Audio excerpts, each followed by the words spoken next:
Evening, members. It's 6:30. This is a continuation meeting from last week. I'll run through the admin. There's nobody here from outside the council. No fire alarms due. I'm going to take it. Any apologies for absence? Councillor Peach is on his way, stuck in traffic. I think everybody else is here. No resignations, declarations of interest as per the last meeting. Councillor Harvey, thank you. No urgent items, no minutes to confirm, and the portfolio holder is here. No referrals, nothing from the cabinet. Absolutely. Last time we finished at just on page 81 of 269. However, one policy that was left to some email agreement was the famous policy X, which is to do with development in the countryside. Now, there have been several email exchanges, certainly in the last 24 hours, 48 hours, and we've had a discussion outside of this committee that there are several, I think, points that members and the portfolio holder would like to make, and as soon as Councillor Riffel obtains some information, he's going to have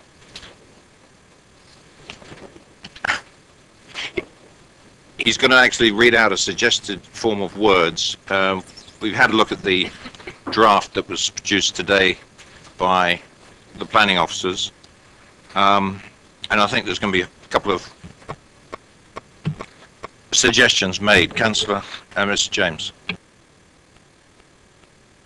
Sorry, mine's on a totally different issue about tomorrow's meeting. Is it possible to ask a question? You can ask the officers, because I know nothing more than you've been explained to this committee before. Absolutely, I know nothing. Thank you, Chair. It was just that I'd asked about the papers for tomorrow for affordable housing, and I haven't seen them. That's what we explained. There are no papers. Oh, you now have papers for tomorrow? Okay. Because if it's distributed to the committee, it ought to go to all members. The papers for tomorrow night, we said we would send out a revised affordable housing policy in advance of the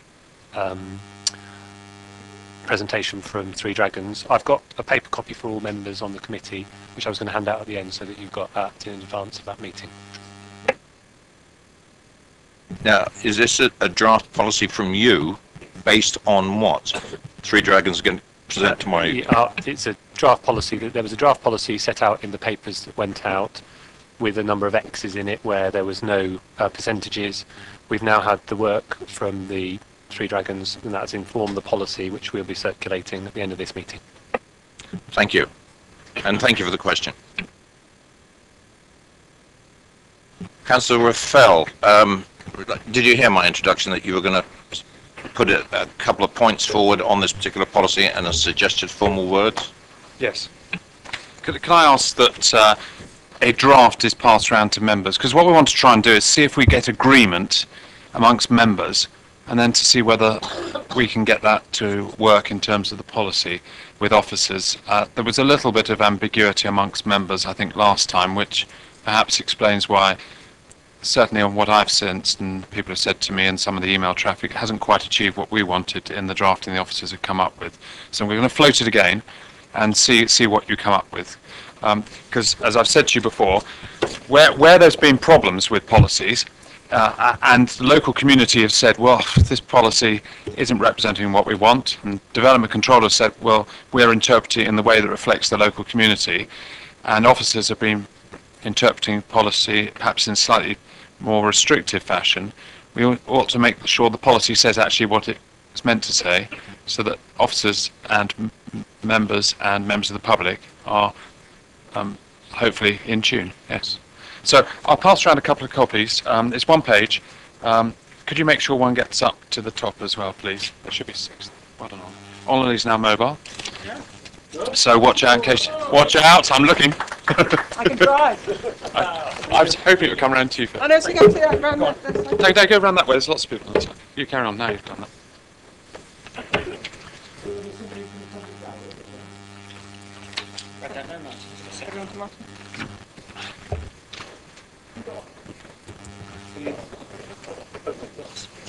Oh, well done.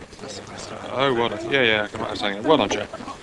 Well, look, there were two parts on Policy X that were of concern. The third one's come to light as well. The policy is entitled Development in the Countryside, but really and truly it seems to be about rural housing in different shapes. And one wonders perhaps if that might be a better title for it, but I'll let members float that one amongst yourselves in a moment. There were two parts to it. One was about trying to inject the desire, will of a parish council into the mechanism for determining whether it's appropriate for new housing to be built in the local countryside, recognising that in some villages there is an identified local need, but everything in the policy prevents that from happening. And sometimes villagers say, well, look, we do want one new family house or one or two family houses. We've found a plot, we want to do this. And we are being encouraged to develop policy at a local level. So we ought to have the mechanism to see if whether it's possible. So this is almost similar to what I supplied to officers, but it's changed slightly based upon a conversation I've just had. And under E, I hope you've all got a copy. Under E, small-scale proposals designed to meet identified needs of local communities, provided that they do not result in an isolated form of development. Well, the officer's draft has changed it to that wording so far. The development will respect the local environment and amenities of neighbourhood properties in accordance with policy EM1 EM6. The development is well located to the existing settlement, and this is the part that, although officers are working on this, I'd like to encourage you to see whether you like it as tight as this. There is an identified local need which has the support of the relevant parish council as a precondition. In other words, what you would be saying is, if someone wants to put an application in for a small development, it would have to jump through a number of hoops and demonstrate identified local need and have the support of the relevant parish council. Right, that's the sort of part one. Part two rates to the bit at the bottom, but I'll come back to you after that. I'll listen. Councillor Gardner. Mark, who identifies the local need? Well, if that's going to come from different directions, isn't it? It's going to come from the applicant, who's going to say, well, I've lived here for 50 years, but I'm no longer able to live here because I've brought up my children. They want to live here, but I live in a small house. Family's expanded, or I want to bring Granny, who's been living here, to live with me, but she can't live with me.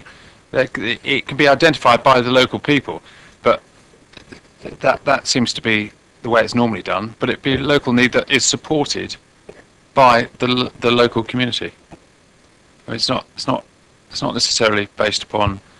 It's not rural exception site. That's different. That's already in here and under a different section. Any other comment on that, Councillor Leake? I'm not sure the word need is the right one. In most of my ward, except for the larger part of Sherborne St John, we have no settlement policy boundaries, and therefore there's almost an assumption that there can be no housing at all, and that can't be right. Otherwise the vitality of the villages will decline. And I think most of us would like to see some housing. So it's the word need which I would like to change, but for the life of me, Horace is he would be able to tell me what. May I suggest that if it's a need in the local community, the parish council are going to know anyway. So, in other words, the parish council could support and promote the need as well as giving its fundamental approval. They represent the local community. I was approached recently where there's a resident who's lived there for about 30 years, and her son and his partner are currently living with them.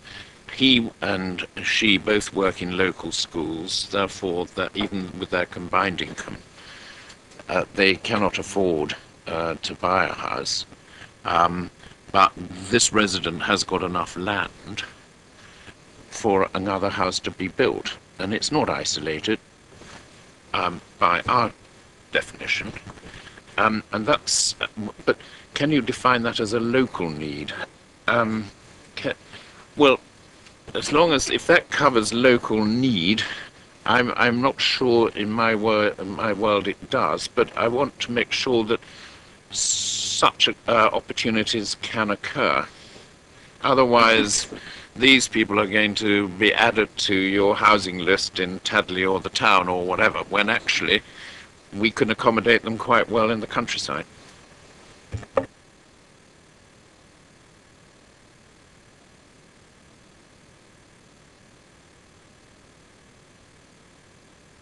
Is that the same point, Councillor Tucker, that we're talking about? It's the same subject, but I wanted to know what was small.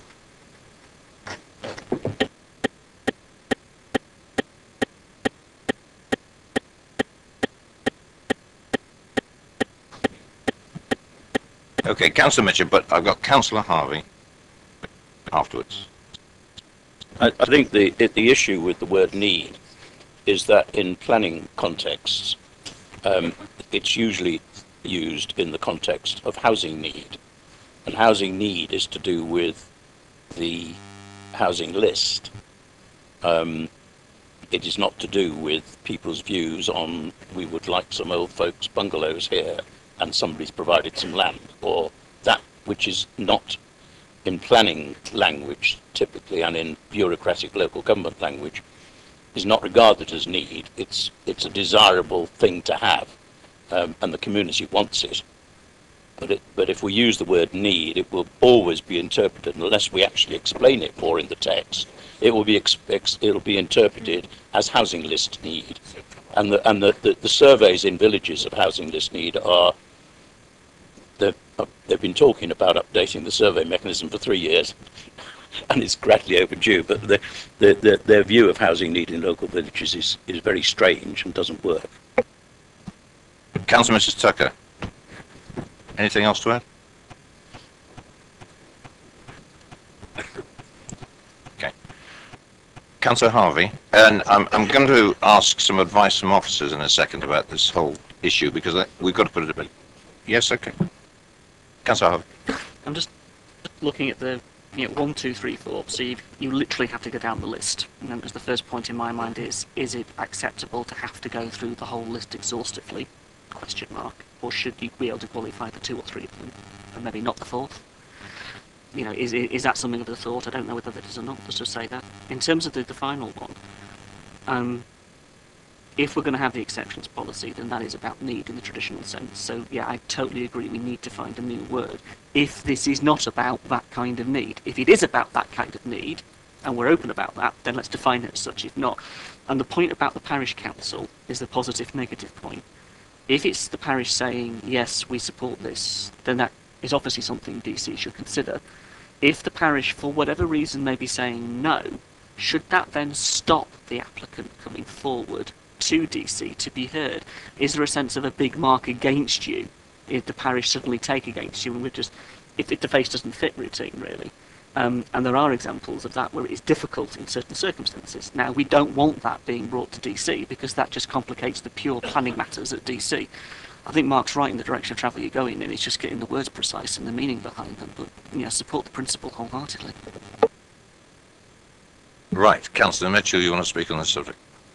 Thank you, Chairman. Just a couple of comments. Firstly, I agree with the portfolio holder. This has got the wrong heading.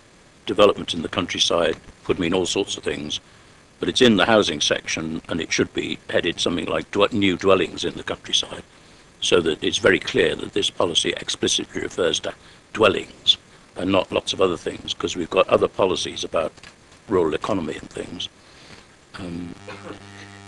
The next point is that on little b, for a rural exception site, we have a rural exception site policy somewhere further down the track when we get to it, If we feel there's a need to have that included here, we should have a footnote or a reference that refers us across under policy X when we get to whatever policy X is, rather than have it in two places without linking them, because the rules for rural exception site have to be robust and supported.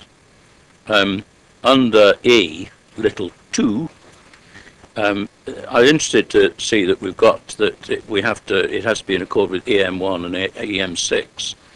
But where in my comments on policies I've said that this should be cross-referenced to policy Y rather than X, the response from officers has been no. All development is subject to policies X and Y and Z. And I'm just wondering why, and there are several occasions where we do cross-reference and say it's subject to this policy or that policy, this transport policy. And yet wherever I've said it should be cross-referenced, the answer has been, no, it shouldn't, doesn't need it, because they're all subject to this. Could officers please, at some point when it's convenient, explain where and why they feel there is a clear need to cross-reference policies, and where and why they resist the idea of cross-referencing policies. Thank you. Does anyone on the officer side want to come back on that particular point now? Afterwards, I've got Councillor Keith Watts in a minute. I think in this particular instance, it's because it's a specific exception. So we are because this is departs from normal policy in terms of protecting the countryside. This is more of an exceptions policy that is new to this plan, and I think we just want to be very clear that there are Sorry, can I finish, please?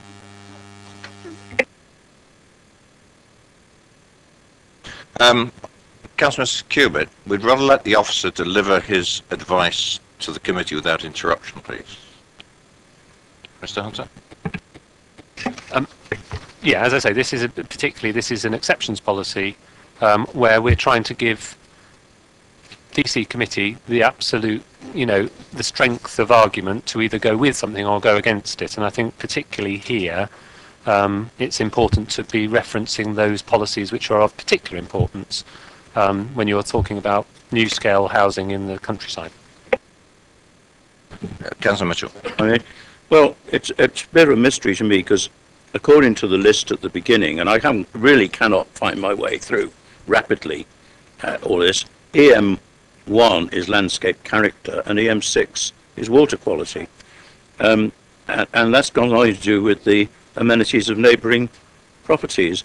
I mean, I do think it seems to me random, frankly. I'm not, if I had the time and energy, I could go through it all and test where they are cross-referenced and where they're not. And I understand the point about exception, but we don't say that in the case of a rural exception site, do we? That it should respect the amenities of neighbouring properties, but of course it should. And you could go wild on cross-referencing. I've made some suggestions where I think it's quite important. And I'd just like us to have a clear principle that says when do we cross-reference and when don't we, because it saves me having to bother to think about it each time. Remove the cross-reference. Okay.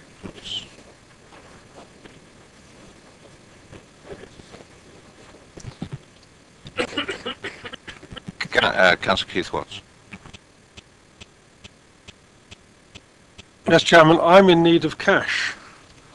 In fact, I'm attempting to keep a Grade 2 listed building standing. I hope it stands as long as I do. By analogy, perhaps, with Highclere Castle, would this be a need that would enable me to have a bungalow built at the end of my garden?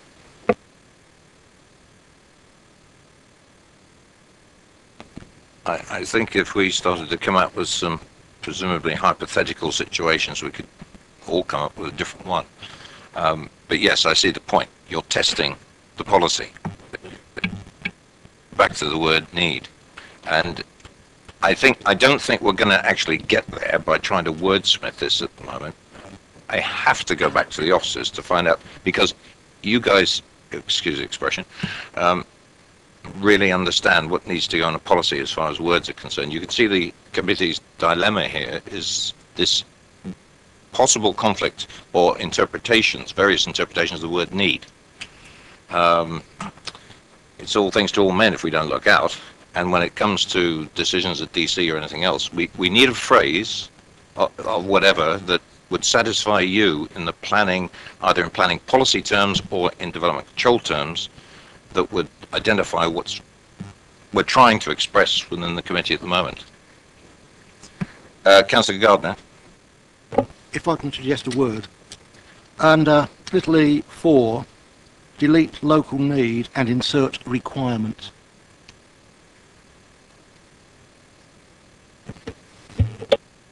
Would that improve the situation, bearing in mind Councillor Harvey's comment that need, specifically the word, the four-letter word of need, is normally interpreted to look at the housing list, because that's what we're trying to decouple. Yes, Councillor Harvey? I can see what everyone's trying to do, and yeah, I understand it, but it's all right to have the word there. In a planning context of this, and I'm sure the officers would agree with this, it's the definition behind it as to what we actually mean that's the problem. I mean, the word need is one thing unless you redefine it with a little subtext below it, or requirement. Because what is requirement? And do we really want requirement? Does it really mean what we're trying to express? I don't think it does. But at the same time, the point to bear in mind is that it's a. And Councillor Hewitt was saying it's about the application, because these are. My experience on sitting on DC has been that there are applications that come forward for this where there needs to be the test applied. Not that there's with some nefarious local, there's an application that requires a test against the policy. So if the application is supported by the parish council, that's a good thing. But the test are the other things, landscape, settlement, or those are the actual tests that DC need to apply. So that's your focus, if you like. Maybe the local need bit is the red herring, because actually local need is established in the exceptions policy. Therefore, why do we need to try to do anything different with it? If that makes any sense at all. Sorry, Figan.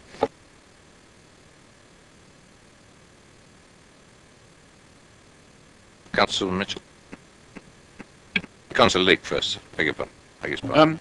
I just thought actually we could delete there is an identified local need which, provided that it has the support of the relevant parish council. Well, that's what I alluded to earlier on, because that seems to me that that covers. Sorry? Small scale proposals to meet identified. Oh. That's where it came from. Right. Well, small scale proposals design. Small scale proposals don't 1, 2, and 3 cover the requirements? So why do we need to meet identified needs of local communities?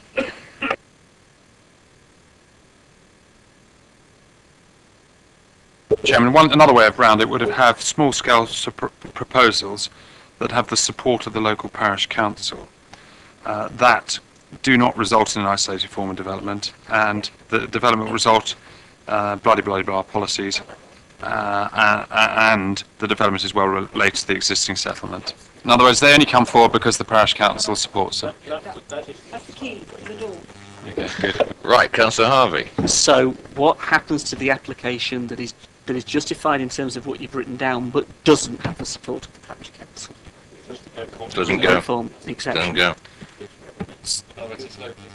Yeah, but where do we see that applicant get a fair hearing in terms of DC just because the parish isn't right?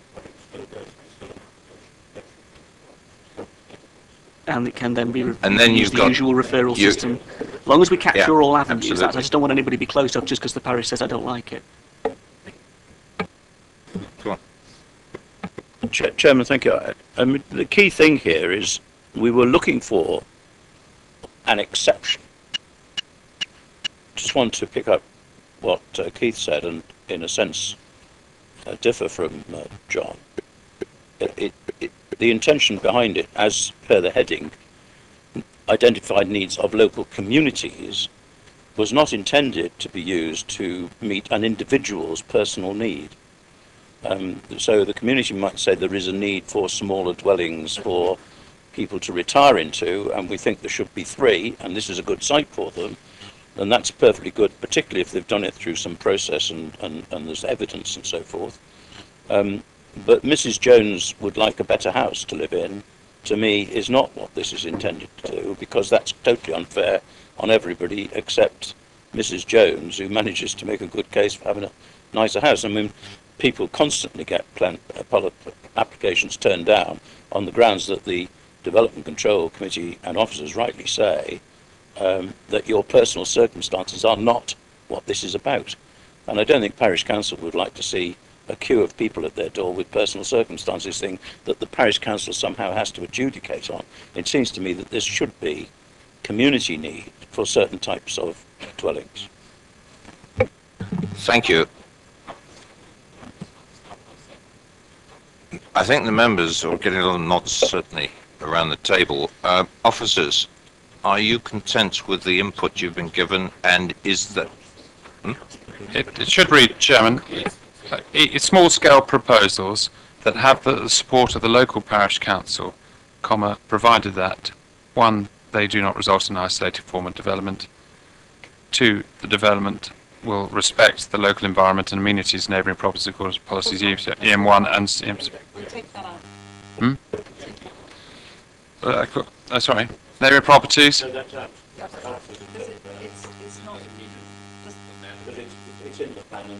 So we'll respect the local environment, no? Stop neighbouring properties. Neighbouring properties. And 3, the development is well related to the existing settlement.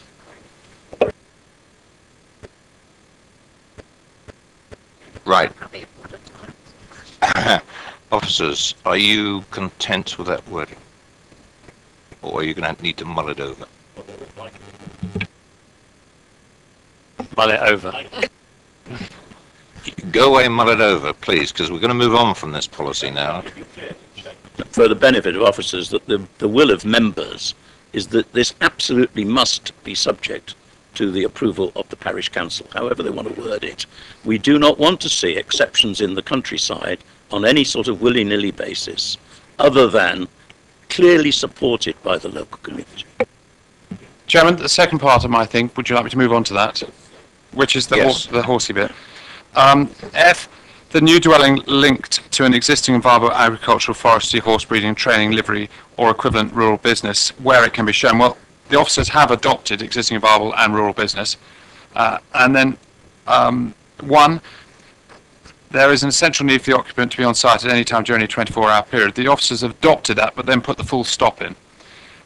It's up to you, members, but I had included the rest of that, where essential need may include security, animal health, long working hours, and the regulation of machinery in constant use. The reason being is otherwise we don't define what essential need is, whereas if we give some clear examples in the policy, we now know what essential need is. They are what is regarded as essential need when we've dealt with these applications.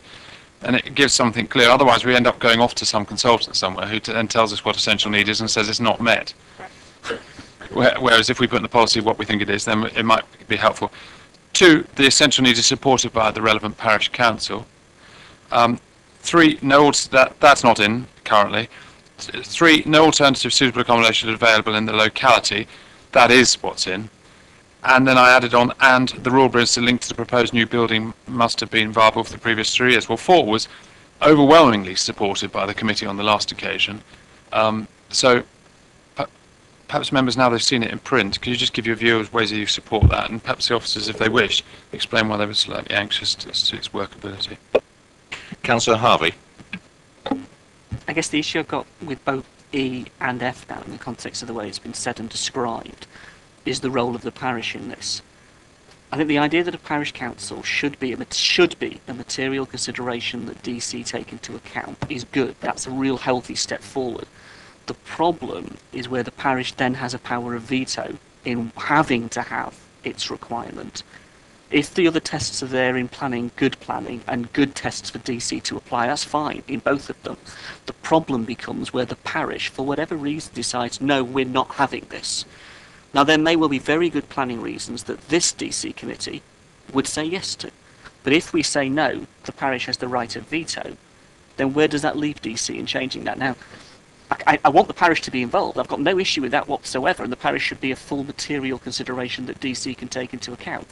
But should the parish have, and maybe I've read it wrong, in a sense of, but if it's a sequential test, a sequential go down the list, the essential need is supported by the relevant parish council. Well, if it isn't, again, what happens? That is, as the drafter, it is drafted as a sequential test. Development control can, of course, take their own course. But the reasoning behind it was, Councillor Mr. Tucker on the last occasion mentioned, or Councillor Leake, one or two, mentioned, well, what if I want to put a stables up, and then after a while decide that that means I need a house? So I get my house, and then I stop having the stables. And this, therefore, builds into that mechanism local knowledge, which is very important in determining whether this is realistic, and obviously 4 does that too in terms of viability. Before I move on to other speakers, Mr. Hunter wants to speak. Just in terms of the intentions, if the 4 criteria, if you were to meet all of them except you didn't have the support of the parish council, then development control would refuse a planning application on that basis? Is that the intent, Councillor Ruffell? I think that's how I draft it, yes. But you, as committee, might say no. Councillor Mitchell, on this point, I'm coming back to my... Exactly on this point. I mean, I other speaker. Run the risk of agreeing with too many people here, but on this I agree with Paul. This is, in a sense, the requirements for this are, if I can use the word technical, that it either does or does not meet the need. I fully understand the issue of having people start a business, get an agricultural tie dwelling, stop the business, and then release the agricultural tie. There's some extent that's taken care of by the idea that it's been in viable business for the previous some years, because that means somebody has really got to put a hell of a lot of effort in. It's not going to be happening in a year or 2 years, and therefore you make the assumption that they are interested in running the business. But I don't like the idea that the parish council can veto things, and the words, the way they're written, effectively do provide the parish council with a veto. And if the parish council, it could easily be said at appeal that the parish council, I mean, I can't see the inspector allowing it actually, but because a veto is not appropriate thing. An exception, because and this is also reflects national policy, whereas our exception for small dwellings is an exception we're inventing, which is a different proposition. Yeah, happy with that, members? Okay. Right, Councillor Cubitt. I was just going to say, I think this improves the policy enormously, and I support it completely. Thank you. Councillor Mitchell, have you now had your say? Okay, no problem. Councillor Keith Watts. I'm content now two's been taken out. Thank you. And Councillor Gardner. I'd like to refer back to something that Councillor Tucker said in the last meeting, which is, we're talking about development in the countryside. If somebody wants to build a stables in the countryside, it's very dangerous to actually have a stables that hasn't got residential accommodation attached to it, that there is somebody on site permanently. Now that needs to be done on day one. You can't wait 3 years and then put the house on. So there ought to be something in the policy that covers those circumstances. And I don't know if Mrs. Tucker wants to add something to that. Councillor Tucker, followed by Councillor. I mean, I quite like Joanne to respond, but we have actually said that it doesn't come under this. It comes under the rural economy, was it? Yes. But it will do exactly what I was requesting. Would that be appropriate, that it comes under the economy side of things? Fine. Thank you. Councillor Watts. Keith Watts. What Councillor Gardner raises is adequately coped with currently. There have been 3 cases in my ward where permission's been given for a temporary dwelling while the test of viability is met. And in one case, it did, one case it didn't, and one case they weren't telling the truth in the first place. Right, I think we'll cover this when we get to the rural economy. Take it from there.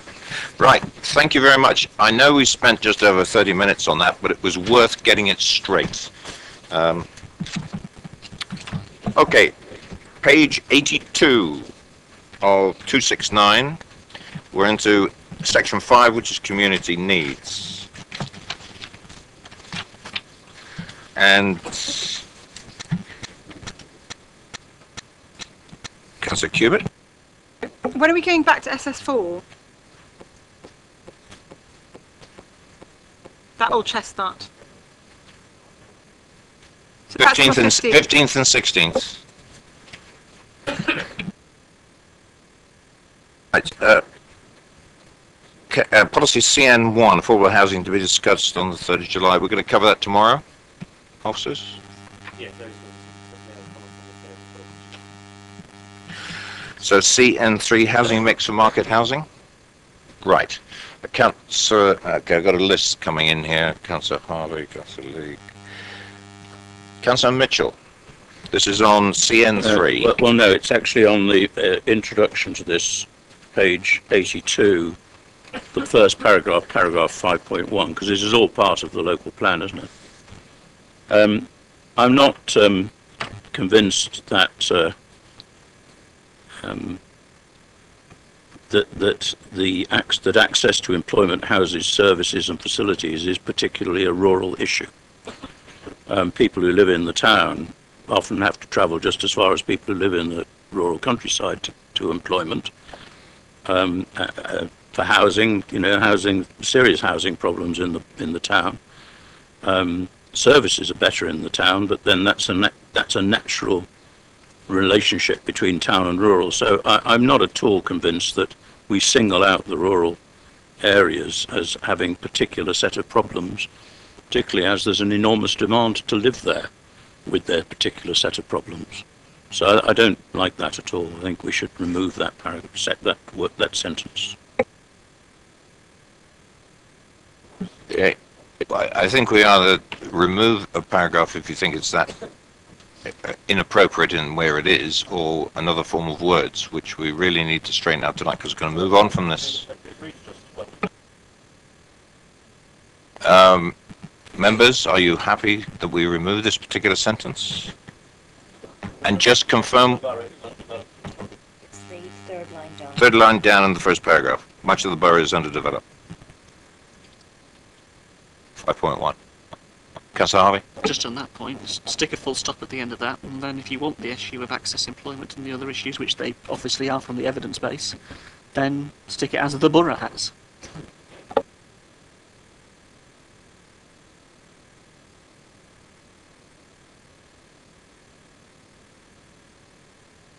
Yeah, I think a lot of this has got to be context. Yeah. Now,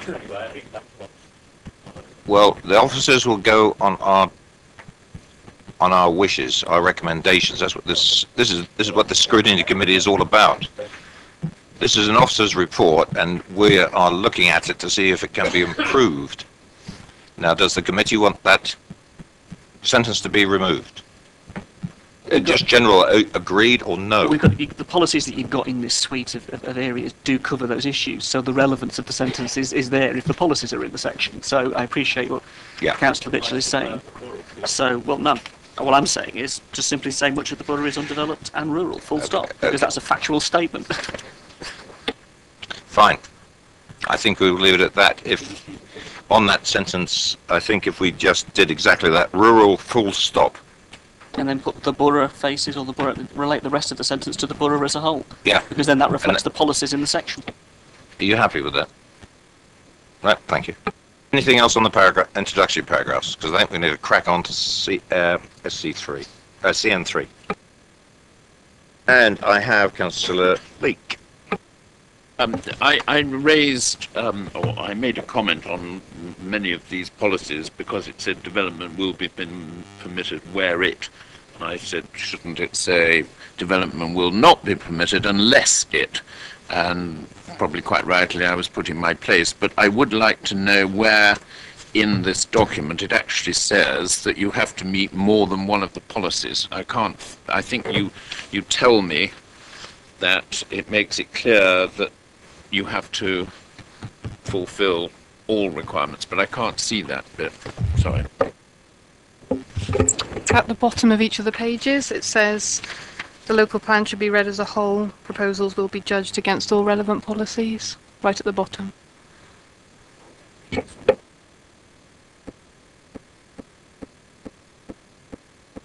Benjamin, could we not make it clear somewhere earlier in large print that you have to satisfy all of them? I mean, I'm sure people could easily fall into the same trap as me and not see that.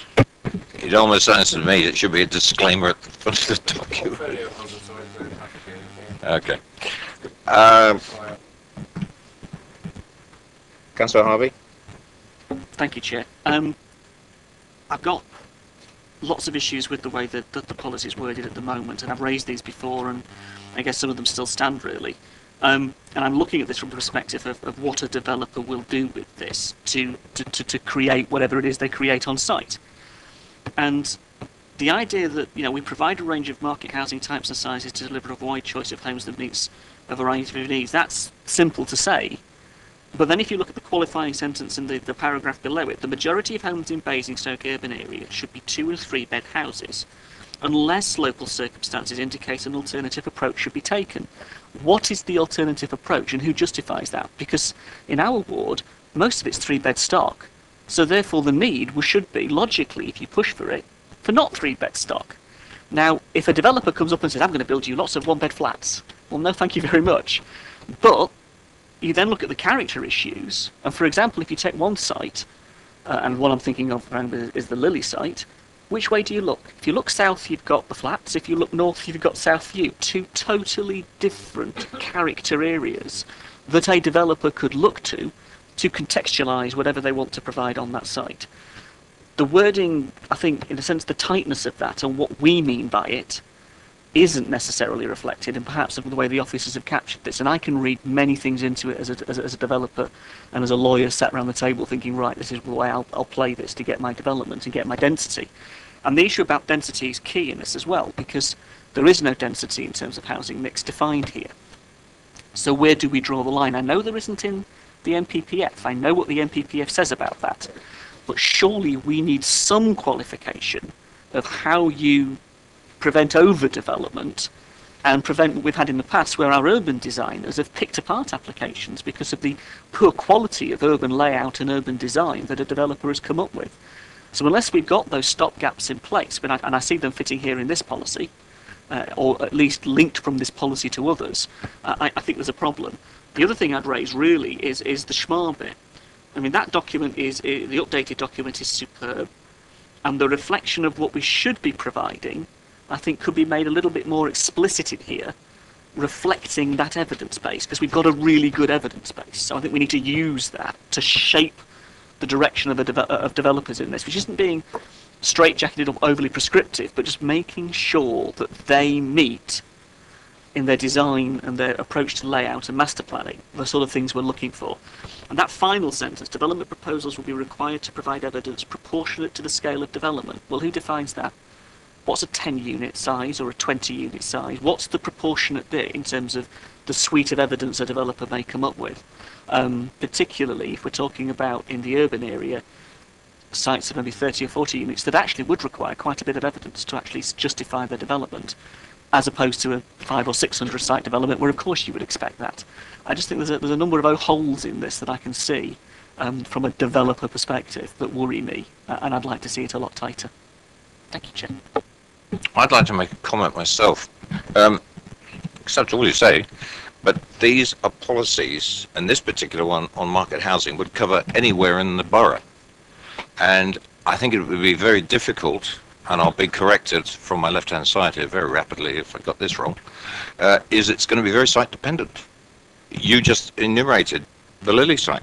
Well, we could think of all kinds of sites around the borough, both in the towns, countryside, and the context of the proposed development will drive a lot of this housing mix, where, you know, your 30, 40 flats in Lily might be appropriate. It wouldn't be appropriate on a greenfield site in the middle of nowhere. So I don't really have a, personally, I don't really have a problem, because it's got to be high level. We've started to be prescriptive in this and sort of drag out housing mixes, and certainly densities. You know, you couldn't start there. I think we'd be doing an awful lot more work than having this almost catch-all policy. Anyway, those are my thoughts.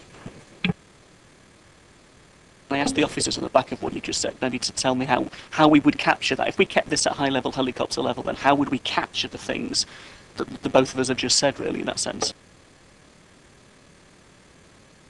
Comments, officers? I think we're both talking at the same time. I think there's a link here with policy EM8, which is your points about how would you get all the quality aspects of the development, which is delivering high quality development, which we'll come on to later. In terms of the policy, we would try to be a little more flexible than we were being before, in terms of saying that there's some needs to be met. The evidence suggests that those are in the smaller household sizes, so the 2 and the 3 bed, and that the context of the settlement and the context of the site is particularly important, and it's for your officers to do that assessment against the whole plan, to then assess whether that a scheme is appropriate or whatever, and then you would then, through your development control processes, make a judgment as members as to whether you felt that that was meeting those criteria. It's trying to be a much more flexible policy than perhaps the one we've been putting before members before. Now, would that go some way into satisfying it? It certainly makes me feel a bit more comfortable, and we didn't rehearse this, but I half expected an answer like that to come out, because this comes back to the local plan's got to be read for a whole. Now, Councillor Mitchell wants to talk on this particular point, but after you, I've got Councillor Cubitt.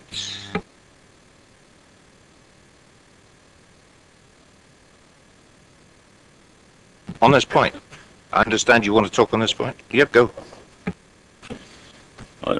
Obviously, my blood sugar is low because I keep agreeing with people. It's really very distressing. I do have a problem with the way we tend to hose down the Basingstoke urban area or Basingstoke town as if it was a place. Now, in one context, it is a place because it's a big town. But the characteristic of it, as we know from the study that we've done on housing in the Basingstoke area wards, you have very strong character areas in the town, and you can be in an area with 3 and 4 bedroom houses and be within easy walking distance of blocks of flats. The idea that we say that the urban area should be 2 and 3 bedroom houses seems to me hosing it down in the wrong way. I mean, with a bit of thought, one could think of an alternative way of describing it, but I do think either in the face of it or somewhere in the text, the key thing needs to be made that developments should very much look at the character of the area they're in. I know we say that in other things, but you're starting here from a start point which you then have to prove against the 2 and 3 bedroom houses. And that seems to me an inappropriate way of doing it. And I'm sorry I can't come up with a set of wordings instantly, but I'm struggling slightly. I have had a couple of other points, but I'll come. I'm not sure whether point B of the policy covers your point, appropriate to the size, location and characteristics of the site and the local area.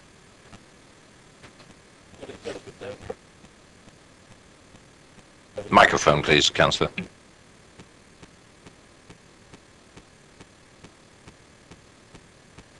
I've got to ask a question. Councillor Shaw, was it on this particular point? And Councillor Cubitt the same? Yep. So Councillor Cubitt first. Yeah, I agree with the previous speaker in that we all seem to sound like we're agreeing. In the previous iteration of this policy, it had a neat paragraph. It said the mix on the site must contribute to maintaining or improving the balance in housing stock in the area where the site is located. And I think that's a nice paragraph, because that's us actively seeking to improve that area, and it gives sufficient information to the DC that can introduce the localism aspect.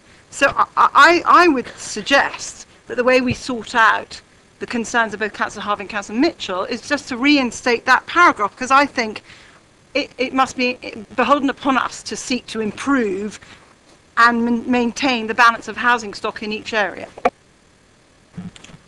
Officers? Well, by the way, would the committee go along with that?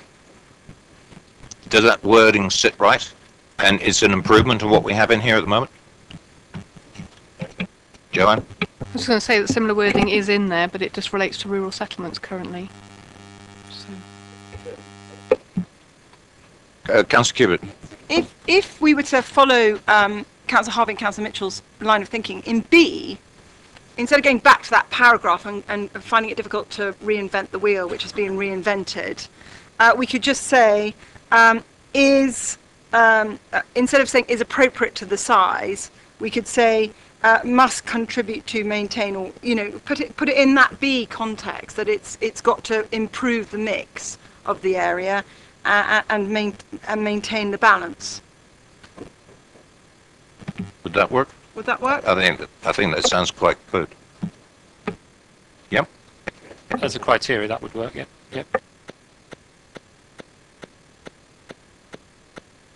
Yeah. Okay. I've got Councillor Mr. James waiting. Councillor Mrs. Gibbett. Yes. Go on. Go on. It's not on the same point, but it's on the same policy. Go. Yeah. I have a general problem with the general line that the balance of housing stock in a local area is somehow got to be fixed. And that's exactly the point that I think I was making before, that says this area is 3 and 4 bedroom houses, and across the road, and there's one just down the road, you know, across the road is a development with lots of blocks of flats. Now, where's the local area? Which is the local area? Because somebody comes along and says all these 3 and 4 bedroom houses are fine, but we're going to knock these 4 down and build 3 flats, which are totally out of character. But their explanation is it's improving the balance of the local area. You know, because balance sounds as if everywhere should have some 1 bedroom places, 2 bedroom, 3 bedroom, 4 places. But that's all right. I mean, that it works in rural settlements, because you know what your rural settlement is. You know, it is a rural settlement. But the town, what is a local area? It's not a ward, because ward boundaries have widely different character settlements in the neighbourhoods. It's tricky, I think, this. Councillor Cubitt. I agree with you in terms of the urban environment, but the checking mechanism presumably is development control, because we, the ward councillors, know what the delineations are that aren't as prescribed as you say they are in the rural environment. So if you truly adhere to the localism agenda, then the concept of the area is introduced by what the ward members in Norden or Kempshot say they are.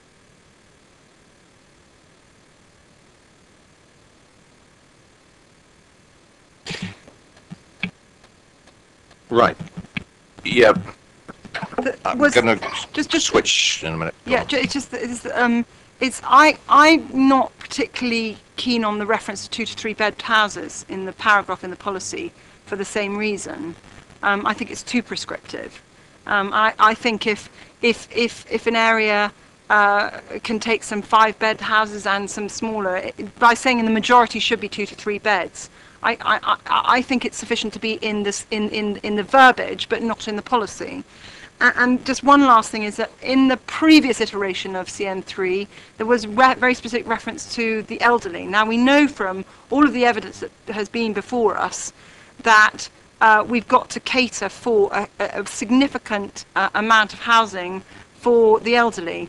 And I think that we need to have, instead of being prescriptive about 2 to 3 bedrooms, we should be talking about lifetime mobility still, in the policy as we did before, and or provision of housing for the elderly of around 15% of the new housing stock, because that's what we need. We know we need, because that's what we've been told by all the experts we've spent a huge amount of money on. Thank you. I think it's a very good point. Why was it taken out? Is it included? Now we're going back to the same issue. Is it included elsewhere in the policy list? I had a quick look at the policy list and didn't see it. It's criteria C covers that point, but it doesn't cover the 15% point. So we just have to look at that. Why we took that out? I can't remember whether that was a request of committee or whether it was a further iteration, because it seems on the face of it to be a sensible thing. Thank you. That's being addressed by officers. Thank you very much for that one. Councillor Mrs. James. Thank you. It's picking up on the same issue really. Is in relation to unless local circumstances indicate an alternative. I'm still not clear as to what that means, and I think it's essential. Unlike what's being said tonight, I think whatever's in the box is really important, because unless it's in the box, you know, in relation to the weight it is given in planning terms. And I want to remind you of the allocation policy. We have an allocation policy at the moment that says if you're a single person, the only thing that you will get, and also if you're a couple, the only thing you will get is a one-bedroom unit. Therefore, the local circumstances in Norden, if we have 2,000 people on the register and they're all single, is that they will need a one-bedroom unit. A one-bedroom unit, in relation to what you're saying here, isn't a house. A one-bedroom unit will then become a flat. I also want to pick up on the issue in relation to the majority of homes in Basingstoke urban areas should be 1 and 2 and 3 bedroom houses. It's 2 and 3 bed houses. Where does that come from? I'm not sure where the evidence is about that. If I could just ask that question, Andrew. Officers. I think the evidence in terms of the smaller housing is obviously comes through from the SHMA, the housing stock analysis, the rural needs assessment. All of those pieces of evidence are pushing us towards the smaller households, the likelihood that we're going to need the 2 and 3 bed dwellings across the plan period to resolve those issues, and the older, the point that Councillor Cubitt made about the housing older people. I thought the evidence was pointing towards 1 and 2. Is it 2 and 3? The work we've done, there is a need for smaller houses, as we've said, but I think we're just trying to home in on the fact that those are the key areas where we think that there's going to be an older population, so 2 and 3 bedrooms worked with them. We've got more people in need at the lower end, families, particularly single people. What we've tried to do is in this policy be flexible around the issue of 2 and 3 bedroom houses, because they are the key supply of housing that we're going to see over the plan period that would be useful for those particular groups. Just want to go back again is to the allocation policy. Our allocation policy says that we will only give people in housing need, so it's couples will only get a 1 bedroom and single people. So in a sense that rules out those people to get a house. Therefore, but the 40%, so it's purely about market housing. I want to come back, but I'll let Paul come in, but I'd just like to come back if it's okay. Very quickly, Councillor Harvey. Just one very simple statement. Most development in terms of working out the 40% and the rest of the 60% in terms of the way the developers approach it is one whole entity. If we say that the need is pushing you in a certain direction on the 40%, it will drive the rest of the 60% anyway. It isn't separated out just like that in the way in a developer's mind. That isn't the way they go about master planning in that way at all, in my experience. So I guess that's why the relevance of this is important. This is about market housing, by the way. That's the top of the policy. Yeah. So can I also say, why have we got in the box, it says in rural settlements, the mix on sites should we have that, or I mean, why would it be just in rural settlements? In the second bullet, in the last but one paragraph. Yeah, Councillor Cooper, hang on, please. So I'm The not. officers I'm will third get- question. Sorry. Yeah, the officers could answer that, please. Why it's currently like that is it reflects the evidence base because it varies in rural settlements. So the evidence has shown us that the picture is very different depending on which rural settlement you look at. I think that Horace has picked up on this. If you live in Norden, it's different to when you live in Brookvale, as to when you live in Kempshot. And urban is a very, it's very different around the town. It's a very different place.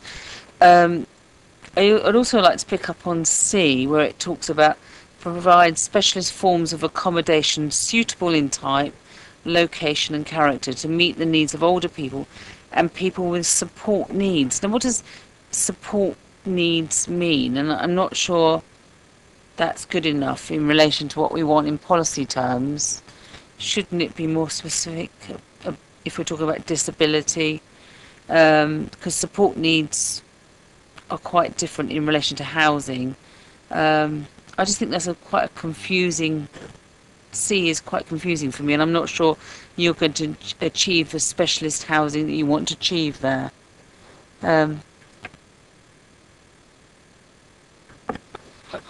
I think this is quite general purposely because you're talking about development we've permitted where it provides specialist forms of accommodation. It would be for the developer to put forward what those support needs were, and it may be that it might be particular accommodation for a carer. It may be something to do with accommodation, support accommodation on a larger scheme, so say ward and control. So it gives you, it's quite open in that respect, so that you're supporting all types of need for older people and people with those sorts of support needs, and the development is positive towards those. What I'm saying. James, can I just make a comment? We've now spent 20 minutes on this policy. Not one councillor made any comment on this policy during the consultation period. And it's where we have got a list of policies to get through tonight. And could we keep these Yeah, can I just say that Can we- we spent Mrs. James, how Mrs. long James. on the cabinet members' bit? And the first time I've spoken tonight, we spent how long talking about a rural exception? It's unacceptable. I speak for 2 minutes and I get jumped on. If you don't want me to take part, as I said earlier before, another committee, say so, and I won't stay. Councillor Mr. James, that's not the point. We had a I want to leftover- ensure we have housing for people with disabilities, and I don't think we're going to achieve it through this route. And I'm concerned that we're not meeting the needs of people with disabilities, and we need to ensure we are. And I don't think the word with support needs is appropriate in relation to housing. I think we're talking about political correctness here. Support needs is as wide as you want to make it. That's why the word is in there. But Why are you challenging me? Everyone else has had an opportunity to discuss things here. I want to talk about C, and I would like to talk about it. If you want to shut me down, then say so. I'm not trying to shut you down. I'm trying to get to the... I wish to talk about C. And I'm trying to get the officers to reply to you, Councillor Mrs. James. No, you're not. You're telling me that you've got a limited amount of time. The general point to the whole committee that the No, you didn't, Chair. You didn't, Chair. officers, would you like to comment on that particular wording? The word support. Sorry? You did? Okay. What I was wanting to say here is that we want something in this section that relates to specialist accommodation. It's really important that we have something here. And I don't think when you're talking about specialist accommodation, we talk about older people, but we're not talking about people with disability. We're talking about support needs. Support needs is something quite different. And so I don't think that that's going to achieve what we want to achieve. And we should be looking at a development that promotes special needs. Could I have a suggestion of words, please, Councillor Mr. James? Because that's what we're here to do. If we're here to improve the policies. Councillor Mr. James, do you have some words? Oh.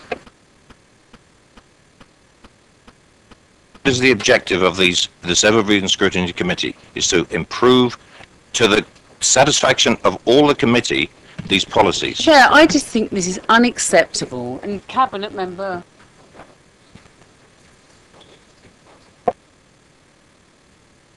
Could you think, Councillor Mr James, could you think about the wording and come back to the officers?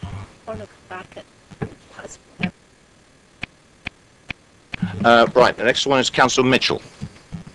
Very briefly, Chairman, top of page 84, the opening paragraph. Can we please remove the word by far? I raised this question when this lifted from a report, and in reports we use these superlatives. It still represents the largest housing type, but by far implies that it's wrong in some way, and it just happens to represent the largest housing type. And my other point was at the foot of 5.9, the final bullet point. We've consistently asked for us not to put in clues to developers as to how to exclude themselves from policies. And I could equally say the council recognised that for smaller developments, blah, it may not be appropriate to meet the requirements of the policy. Of course, it seems to me that it's self-evident that on a development of 3 dwellings, you can't have a mix always. In fact, it may be highly inappropriate to have a mix. Not just that it's not possible. And we need to be guiding people to say, do what's right for that area, as opposed to follow some, because we actually have taken out the difficult bits of mix, and that was in there to sort of exclude people from them. So what we want is development that's appropriate for its immediate setting as well as its local context. On the last point, officers, are we stating the obvious here? Or do we need to state the obvious? Probably the better question. I think Councillor Mitchell's right. I think that perhaps relates back to a previous part of the policy when we were talking about 35% requirement for smaller homes. So I think that relates to that, doesn't it? Yeah, I think that's right. And Councillor Keith Watts? Thank you, Chairman. Coming back immediately on what Councillor Mitchell said, the very last thing about it, Council recognised that for smaller developments, typically those of 3 or 4 units, may not be possible to meet the requirements. That's not the way development control has been applying the housing mix up until now. So it's been impossible to get permission for a pair of 3-bedroom semi-detached houses. We have some very strange looking structures where there's a 4-bedroom and a 2-bedroom next to each other, when in fact there is still a lot of need for 3-bedroom houses. And the first time I put my hand up, I wanted to say I'm very pleased to see 3-bedroom houses in there, because under the current policy a 3-bedroom house is seen as a large house, and I don't think it is. I've said before, I grew up in a 3-bedroom house, and I was lucky because I was the boy. The first time I put my hand up was to react to taking up, putting back percentages. That is the whole problem. If you agree percentages and apply them to very small numbers, you get observed results. So if we're going to put them back in, let's bear in mind that there is a limit below which that percentage isn't sensible. Well, I heard someone saying we're going to put them back in again earlier. 15%, I believe I heard that. On reference to lifetime homes. Yeah. And I quite agree with you. Mathematically, it doesn't make any sense. Councillor Shaw, and I'm sorry, Councillor Shaw, there's been a lot of discussion before we got around to you. Yes, no problem. Thank you, Chair. It was really a suggestion on that sort of sentence that we touched on earlier about the imbalance of housing types, and it was really just to suggest that maybe one way of achieving what I think a number of people are seeking to do is maybe to, where it says where there is an imbalance of housing types and sizes in the local area, to instead say where there is a need to rebalance housing types and sizes, and then there's an extra element of requirement in terms of actually being able to demonstrate need rather than just demonstrate an arithmetic imbalance. What do the committee think about that? Yep. Anybody else got a comment on that particular point? I rather... could you quote the line again, please? Okay, we've got it. Yep. Yep. Got it in the policy. Everybody happy with that? The rebalance? I'll take that as a yes. Thank you. Councillor Gary Watts? Yep. All right. It's to rebalance the housing mix. It's the last line of that paragraph at the bottom of the policy in the black box. And Councillor Shaw wants to come back on it. I don't like it. Yeah.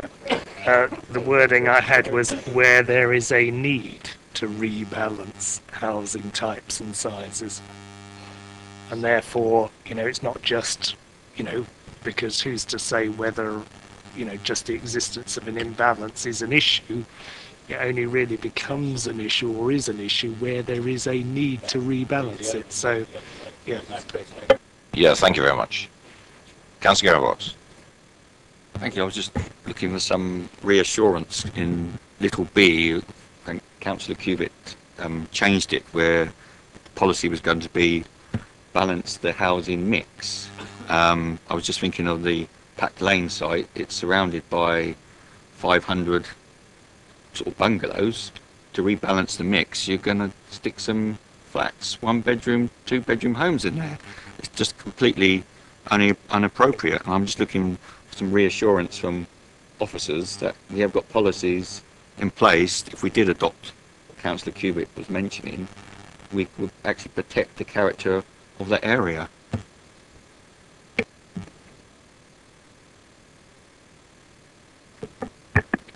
If that did move up into B, then improving the balance of housing stocks would be to support the long-term sustainability of the settlement. It may be that the little b that's there already is a more appropriate one to be in the criteria, or that you add an additional criteria with this second part. I'm not sure. We're going to have to re-look at this policy because there's so many suggested different changes that trying to make it all flow on the hoof is quite difficult. Yes, I think I was going to suggest exactly that. Once we come to the, we've got one more speaker. It's Councillor Cubitt, in fact. Then we can ask the officers to circulate it to the committee for a final smoothing out of the words. You're outside, Councillor Cubitt. The officers just mentioned there's a lot of suggestions have come in from the members tonight, and I've just asked them to have a look at it. They've asked to mull it over and then recirculate it to the members of the committee. And it's your turn to speak, by the way. Thank you. I unfortunately have missed a bit, so I don't know what was said, but I think the Councillor James had some very valid points, and it would be a good idea just to enlarge the definition of support needs. It's easily achievable. All of us will agree with it because it's everything that we have as a duty to do to our residents. So we could include lifetime mobility standards, adults with special needs. We can just make the list wider to reflect those people who are the most vulnerable in each of our wards. Thank you. I agree with you. The only issue there was how wide is one word. I think it was they were attempting to put a word in there that sort of covered everything that exactly along the lines that you just said. But it costs nothing to us as councillors, but it might give a lot to those who are vulnerable in our wards. And this policy, as we all know, and all of the policies, we all know is what will define how our borough looks like. And everything outside of these boxes, as we all know, is to be honest, it's window dressing. And I agree with you. There's only one little note of caution. If you start putting a list in, if you're not totally exhaustive, you can miss something out. And that's why you use a catch-all word. Well, you use to include, but not to include, but... That would include, or examples of... there's a word. Whatever. Inter alia. Inter alia, yeah. Yeah, inter alia. Councillor Harvey. Just one little addition in terms of type, location, and character. we should also include the word design, because if we're going to talk about disabled housing, it has to be designed. It isn't just about those are the three. There is a particular issue that goes with that. Is that yet another comment that we're inflicting on you, Andrew? Yeah, okay. Right. Are we content with CN3, bearing in mind it's going to be reworded and circulated?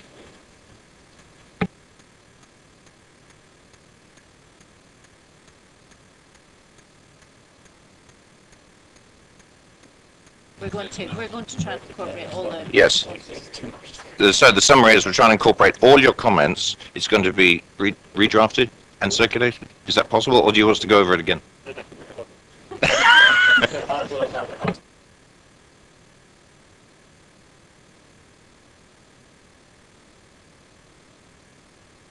Councillor Harvey. Very quickly, Chair, we've just picked up a point. In terms of the 84, you've got the neighbourhood stock analysis study area at the top, and then it relates to Basingstoke Town, Old Basing and Overton, just to capture the points that other members have made. We need the character areas of the town. Because if I'm looking at this as a piece of guidance as a developer, my neighbourhood stock analysis study area is the whole of Basingstoke Town. So just to pick up Councillor Mitchell's, James and Cubitt's point previously, you know, there are other character, Chinham's a character, Norden's a character and so on, so can we be a little bit, or refer to those individual character studies that are done and pick up. And the point about HMOs. Councillor. Yeah, Councillor Cubitt. I know everything is really important, so I'm not going to preface it, but in 5.8 it refers to the character. Now we lost a number of appeals on HMOs because the barrister representing the applicant said that character only meant visual. And what we, the borough councillors, had believed in the previous plan was character was to be all-encompassing, i.e. the nature, not just the visual. So we need to be very specific, I believe, members, I don't know whether you all agree, that character should not only exclusively be visual, but actually be what the members believed it to be. And if character is not an appropriate word, we need another word for it.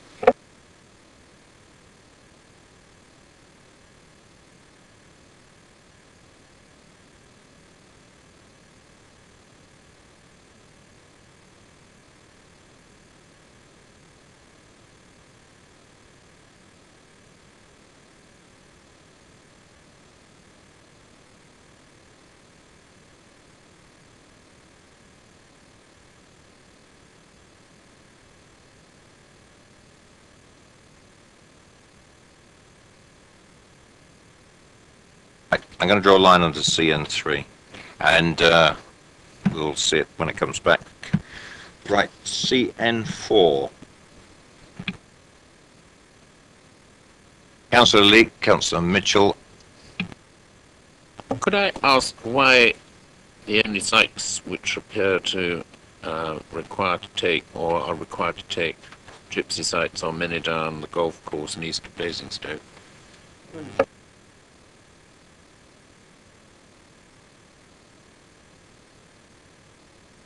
As they're the largest allocations, essentially, so they're the ones that have taken them.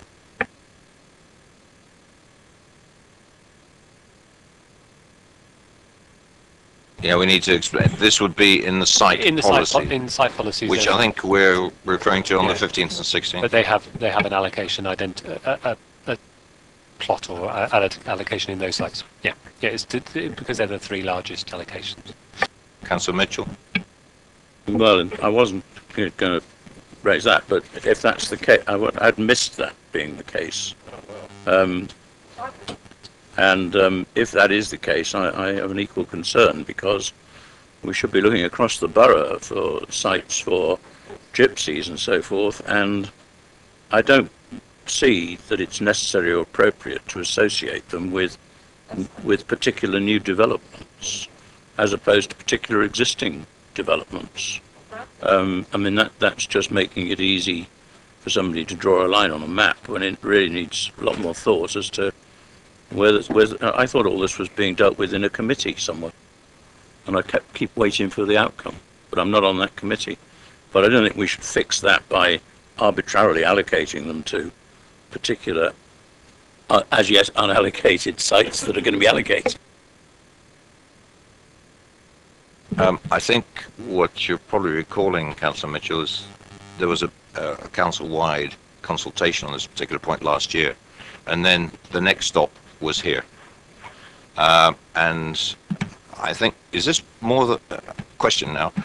Is this a placeholder, really, the three big development sites, and why not the whole borough being considered? Because I think might be some more questions. There's an additional piece of guidance on gypsies and travellers, which is published by the government, which sits alongside the NPPF, and it asks that that councils allocate sites where there's need. Our GTAA, Gypsy Traveller Area Assessment, which went through the committee, the Community Wellbeing Committee, identifies, I think, over the next 5-year need for 7 pitches. It asks that the local plan allocate sites to deal with that particular need. I think in terms of taking a plan through an examination, we would have to have sites to identify where those pitches would be allocated. As we are, where we have a number of sites which we can consider because they are being allocated, we've identified those on the greenfield sites. Alternatively, if members know of other sites that would be suitable for allocation and that have been put forward by a willing landowner, then we would be able to consider those. But it's essentially having something in the plan that identifies where you are going to deal with that particular need. Sorry, I'm sure I should know this. What is the definition of a pitch? I mean, how much space does one have to allocate? Generally, a pitch is a place for a mobile caravan and a travelling caravan. It's that kind of pitch. Councillor Cubitt? Firstly, I'm going to completely agree with Councillor Leake and Councillor Mitchell. And when I did respond, because Councillor Godison and I actually divvied, when you said that not any of us had commented on it, Councillor Godison and I actually shared our responses. So his responses belong to me as well. And he commented on CN3, just as an aside. In relation to the gypsy sites that have been set out in the policy, I very specifically requested, and this is a debate for when we talk about the sites, but it relates explicitly to this, that instead of saying it's a given, we should just say that we might consider. And I agree with Councillor Leake and Councillor Mitchell that actually we should, just because it's easy to allocate a pitch in a green field doesn't mean it's the right way. Actually, what we should be doing is strategically looking at the borough and saying where the best place to be is, and it might not be on a greenfield site. It might be on some council-owned land, some brownfield sites, but we haven't had that debate. This is an easy option. It's not a criticism, but I can see why officers have done it, but I don't think it's the best way. It's not a bottom-up way, it's a top-down way, and it's the easiest way, and I don't think it's appropriate. Thank you for that. Councillor Mr. Tucker. Thank you. I too, when I saw the sites were being partly allocated to gypsies, I kind of felt that, well, my experience of gypsies normally and travelling people, they have particular areas that they like to go, because we have them, don't we, Roger, in our area, so we have quite a lot of experience. They don't mind being cramped in, even if it's a small area. But to be part of a big development, I can understand why it's easy to do it, to allocate them as our officers have done, but I don't. It just doesn't feel right to me to go in with them. And just on the other thing, I did draw to the attention that I am concerned that we do know of gypsies who qualify, she says in quotes, for gypsy sites, when it is known locally that they actually have another site somewhere else, which I think is wrong. And I know that we are relying, I think, on the expert gypsy people, aren't we, to tell us, because they say they know the families, etc., etc. But our experience is that they don't know them that well. just in terms of the GTAA, it was very much predicated on those who were known to be travelling within the Basingstoke-and-Deane area. It was very specific in that point, because we undertook the work internally. We didn't get consultants to do that. But just also, just in terms of the problem that happened with the permanent pitch that we did have, how has our policy been amended to ensure that we don't have that problem in the future pitches? Are you referring to the Dummer site? I don't know the history of that site, but the particular why we've allocated in a number of locations is that you would only have a small number of pitches in each locality rather than one large pitch. And I believe that pitch was also transit, whereas these would be permanent. So it's a different type of approach. Committee, it's been suggested that there's an amendment to this to include the whole borough as opposed to the allocation to new greenfield sites. Councillor Mitchell. Yes. I, having been reminded, I was aware of the fact that the conclusion of allocation had to wait for the local plan, because that's the point where we allocate sites. But I don't remember it ever being discussed and agreed that we'd allocate them associated with the major development or large developments on greenfield sites. I mean, gypsies, on the whole, want to be close to urban development, close to bricks and mortar, in their language.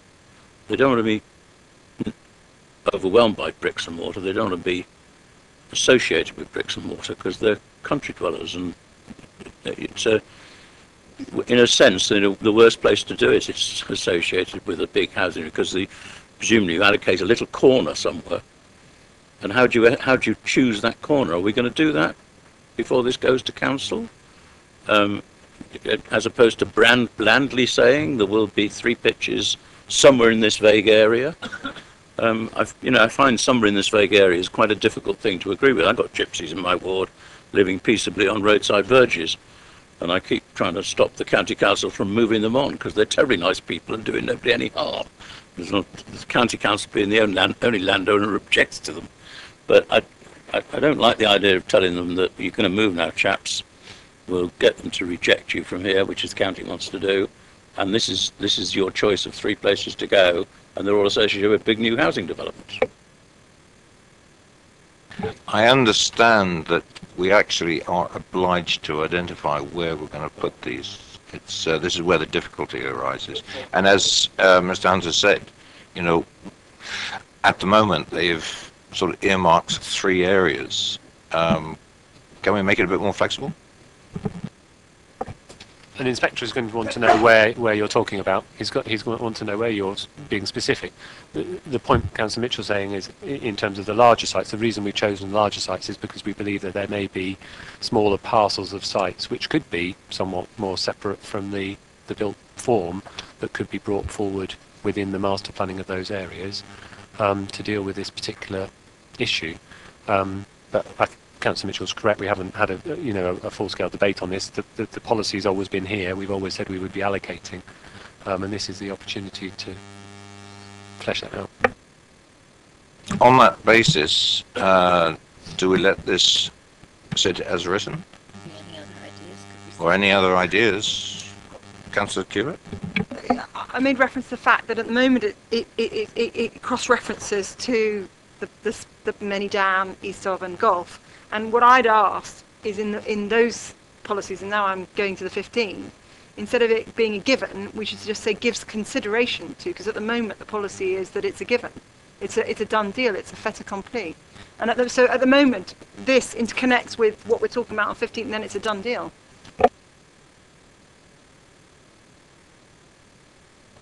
The only thing I'd say is giving consideration isn't allocating, so we would have to be a bit more firm in terms of where we saw that happening and being realistic about that.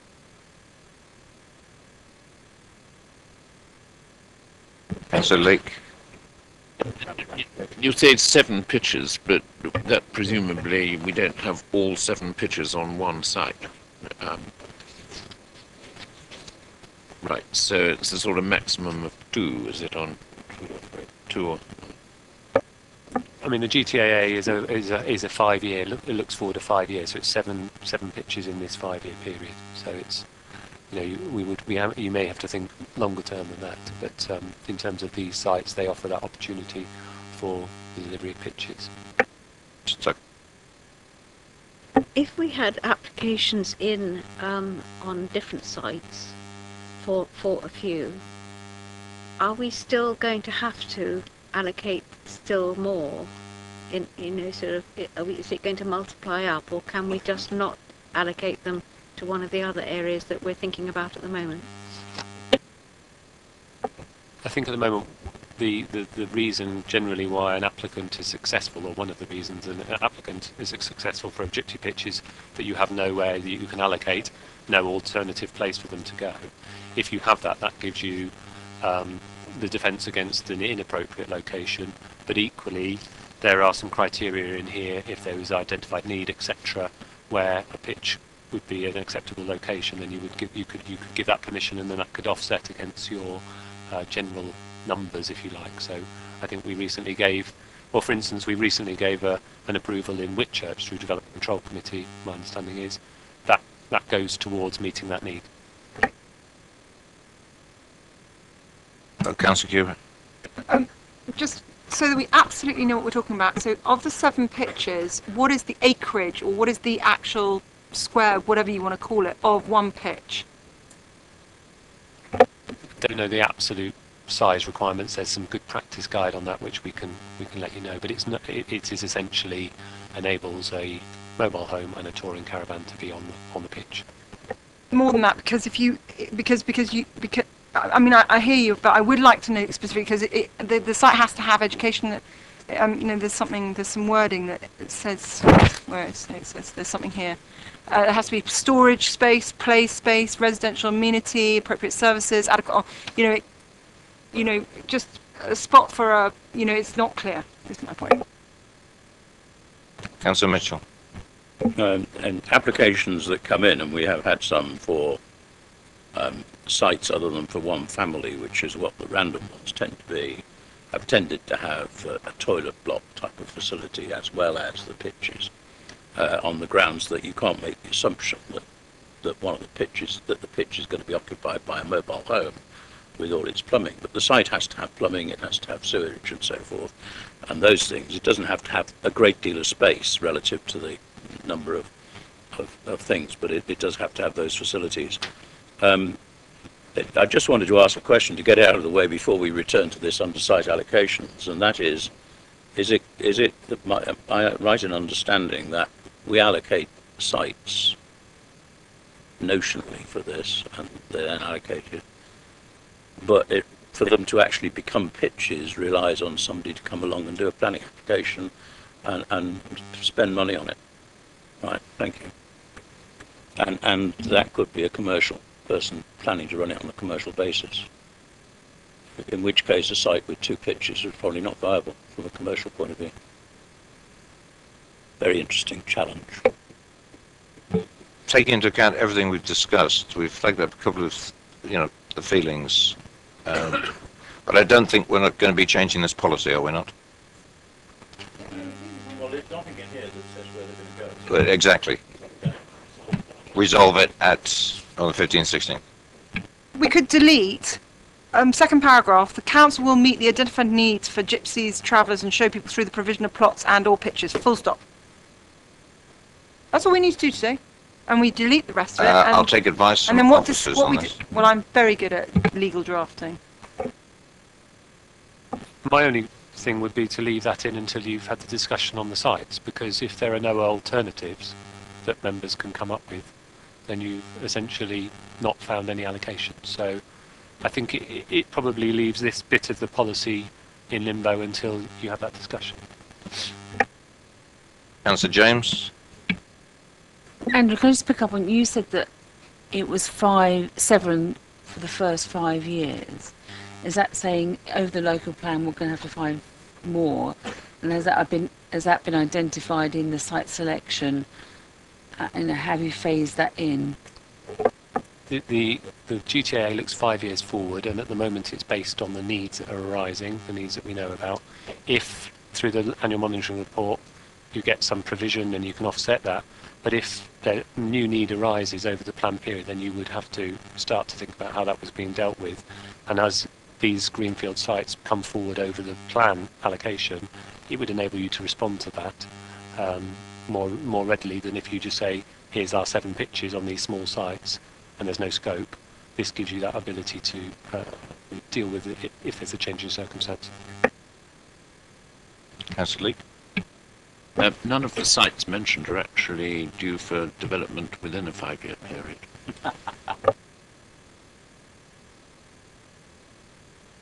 I think that's another mulling period. Yeah. Councillor Mitchell? And just another cautionary note. The people who represent gypsies are extremely skilled at what they do, and have the ear of inspectors, sometimes far too close a relationship with inspectors, in my opinion. And I did say that for the webcast. And it's perfectly feasible that if we simply say, as part of this site, somebody comes along with a random application on a field they've just bought and demonstrates to the satisfaction of committee or the inspector that none of our allocated sites are suitable. So we have to make sure, in saying we're going to put it here, we have to make sure it stands up to the suitability tests for gypsies with their nuances and special needs and all the other things to do with education and blah blah blah. And like it or not, they have rights under the law, and they will prove their rights. So we have to make sure that they're not just allocated, but they're allocated and appropriate for the needs of gypsies, as seen by the inspectorate. Not the local plan inspectorate, he might not bother, but the appeal inspector will. Right. Obviously, you'll have a look at the land supply, or that side of it. Right, I'm going to move on to CN5, the favourite policy of everybody, infrastructure. Now, can I confirm that the comments that were submitted to the officers have been incorporated into, or considered and incorporated as required into this policy? As we... They set out in the schedule. Okay. And that page for this one is 144, members, if you... 144 to 147.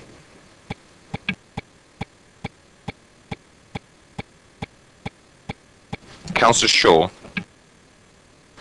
Yeah, it's really a comment on the second paragraph on page 61 of 111, which is the one about, off-site and on-site provision. And I think, I actually agree with that sentence in this policy. What I'd like to see, of course, is the same sentence put into the policy about green infrastructure. Because I think what is appropriate for infrastructure generally ought also to be appropriate for green infrastructure. Thank you. And I'm getting a couple of nods around the table for that one. I think you're absolutely right. It's,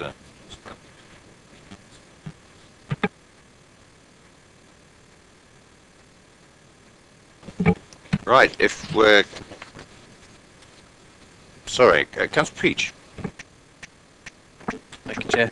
On the very first paragraph in the box of CN5, we've obviously spoke about infrastructure coming before development, and the final part of that sentence says facilities and infrastructure at a rate, scale and pace to meet the needs and requirements that arise from that development would indicate that you could build it out and do everything, and then the infrastructure would come.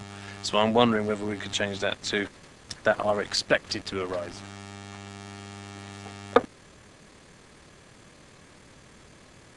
It's a question of tense, I think, in there. It infers that it's in the past.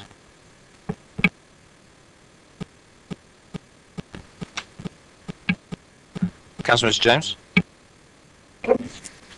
Page 87, in relation to the infrastructure provision or improvements should be provided on site as an integral part of the development, wherever possible and appropriate. That sort of concerns me. But then it goes on to say, where off-site measures are needed or on-site provision is not suitable, planning obligations will be needed to secure the necessary provision of a financial contribution towards provision. And I just think this is a get out of jail really for developers.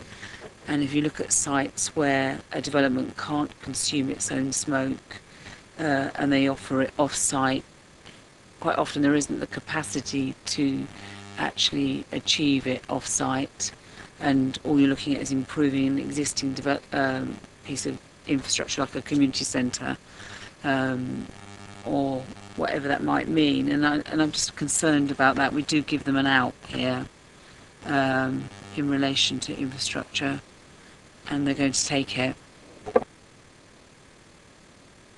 Andrew? I just would say that this is for all planning applications. So if you were talking about a small scale scheme and there was a need to support a community facility, as you say, you would seek the off-site contributions to support that in the local area, because it wouldn't provide its own. So it's just, this is the mechanism by which you can pull contributions, you can support the wider infrastructure that may not be provided on site, essentially because the site's too small. But my concern is we've left this word in wherever possible and appropriate, and I'd like you to explain what you mean by that, because I don't actually understand that. You'll know when you see applications come before development control, they'll set out a case as to why a particular thing might need to be done in a particular way, and it may be because they've been advised by officers that contributions towards a community facility is a more essential way of dealing, a more appropriate way of dealing with that particular issue. So each circumstance would have to be judged on its merits, and I think that's exactly what is right in the planning system. Councillor Cubitt. No, I would agree completely with Councillor James, and what I would do is just say, as an integral part of a development, where appropriate, full stop, not where possible, and just delete the word wherever possible. I mean, I personally might remove appropriate because it's a given. Those statements are kind of motherhood and apple pie kind of statements. That's integral to the whole planning process. It's always wherever possible and wherever appropriate. Why give them a get out clause? So Councillor James is absolutely right, and it's the analogy that we used in the previous meeting about why play poker and then tell everyone what's in your hand before you've even started. I don't think if you remove that little phrase, it's going to change anything. That would be my personal view. Yes. Councillor Harvey. Sorry, Chair, forgive me. I was just writing something down. Would you just repeat what you just said? I think you may have covered the point already. I was writing something down while you said that, and I missed the point you just said. Suggested that, does that phrase, wherever possible and appropriate, actually bring anything to the policy? And I don't think it does. My first point was to delete that. Portfolio holder. I'll need to find Councillor Harvey. The next sentence says the same thing, does it not? Where on-site provision is not possible. So if it's given the exception there, why do you want to put the exception in the first part? Exactly. Chair. Councillor Harvey. Can I? Yeah. In terms of that, I think I agree with you. Wherever possible and appropriate should be taken out. The context of infrastructural provision or improvements. The improvements bit needs to be carefully thought through, because what do we mean by that in terms of the bigger infrastructure rather than just the on-site stuff itself that relates to the specific development? You might want, for example, a primary school on the site because of the numbers, or you may want off-site contributions to another primary school down the road to soak up the numbers. It's the improvement element that we just need to think through. And the other bit here, where off-site measures are needed, I would rather suggest that where off-site measures are proposed, they should need. Just the very simple fact that developers quite happily will offer you something, it doesn't mean that it's going to meet the need off-site. It might be less than is required to actually consume its own smoke off-site if it has to. So the issue there is just trying to capture how a developer would actually offer this community or that community a true off-site contribution that genuinely consumed the smoke of the development in that sense. And then the other planning obligations will need to be secured the necessary provision of a financial contribution towards provision. Well, that financial contribution may actually be them building something. And in terms of the region on Oak Ridge, it was Sentinel actually building a community centre themselves through their developer and handing that over to the community rather than here's £1 million, go and do it yourselves. There's those sorts of contextual elements that fit within an interpretation that a developer, and again, forgive me for doing this constantly, but I'm looking at this from what would a developer's lawyer look at in writing heads of terms for a Section 106 agreement, and that's just the way I'm looking at it. Maybe if we could just explore that with the officers and get the wording tightened up, I would appreciate that, but where inappropriate, get rid of it. I can quote 2 examples in my ward of exactly what you said. One is the community centre at Taylor's Farm. They didn't give a penny to the borough, but they outspent their acknowledged contribution by 100% because they elected to build this flagship community centre. And the other one was 4 houses were built. The financial contribution actually went into improvements in the village hall. But they were very specific, and that is being done now. You've quoted an example, I can quote one as well. It's just that I agree, let's get the wording right in this. Forgive me, that's why I'm saying where off-site measures are proposed, they should meet need. Councillor Leake.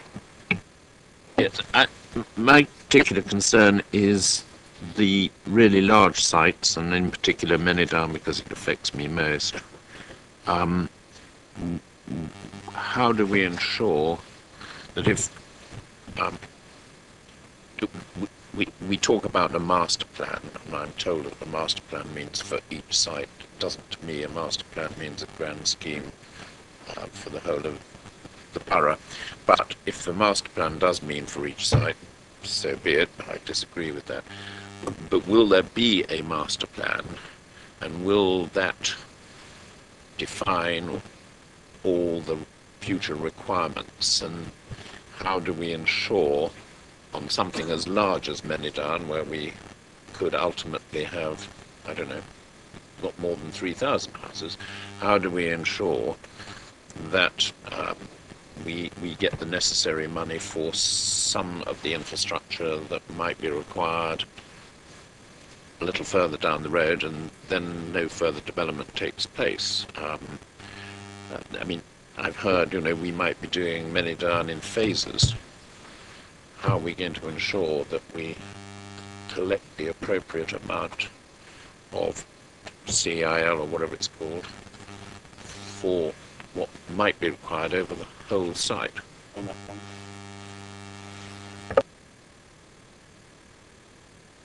think that was a question to officers more than anything else.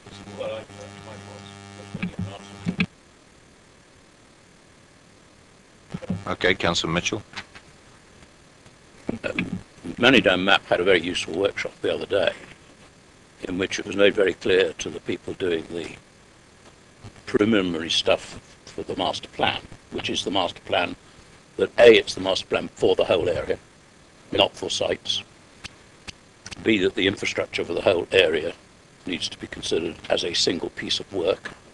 And C, that since this is the council's property and the council is the landlord and controls the development, it should control the development through the master plan such that the infrastructure is provided ahead of time. So it is entirely in our hands, in other words, what happens at Manydown. All that's happened in the local plan is the land is allocated, and that it is allocated in the local plan in bits, which might or might not agree to, but it makes sense in terms of what you've got to do in the first 10 years to satisfy requirements. But it's been made very, very clear indeed that it should be a master plan for the whole thing, and that the council must agree to and sign off the master plan for the whole thing, including provision of infrastructure, etc., as part of any development taking place on the site. Okay, and Councillor Gardner, you wanted a point on this one? A very brief comment, 87, second paragraph again. Providing a financial contribution is no guarantee that the actual provision will take place. Will it affect the policy if we put a full stop after the third provision rather than the fourth provision and delete of a financial contribution towards provision? Let's leave it as it's not possible. Planning obligations will be needed to secure the necessary provision. I don't think that it just tidies it up more than anything else. I'm looking at the officers now.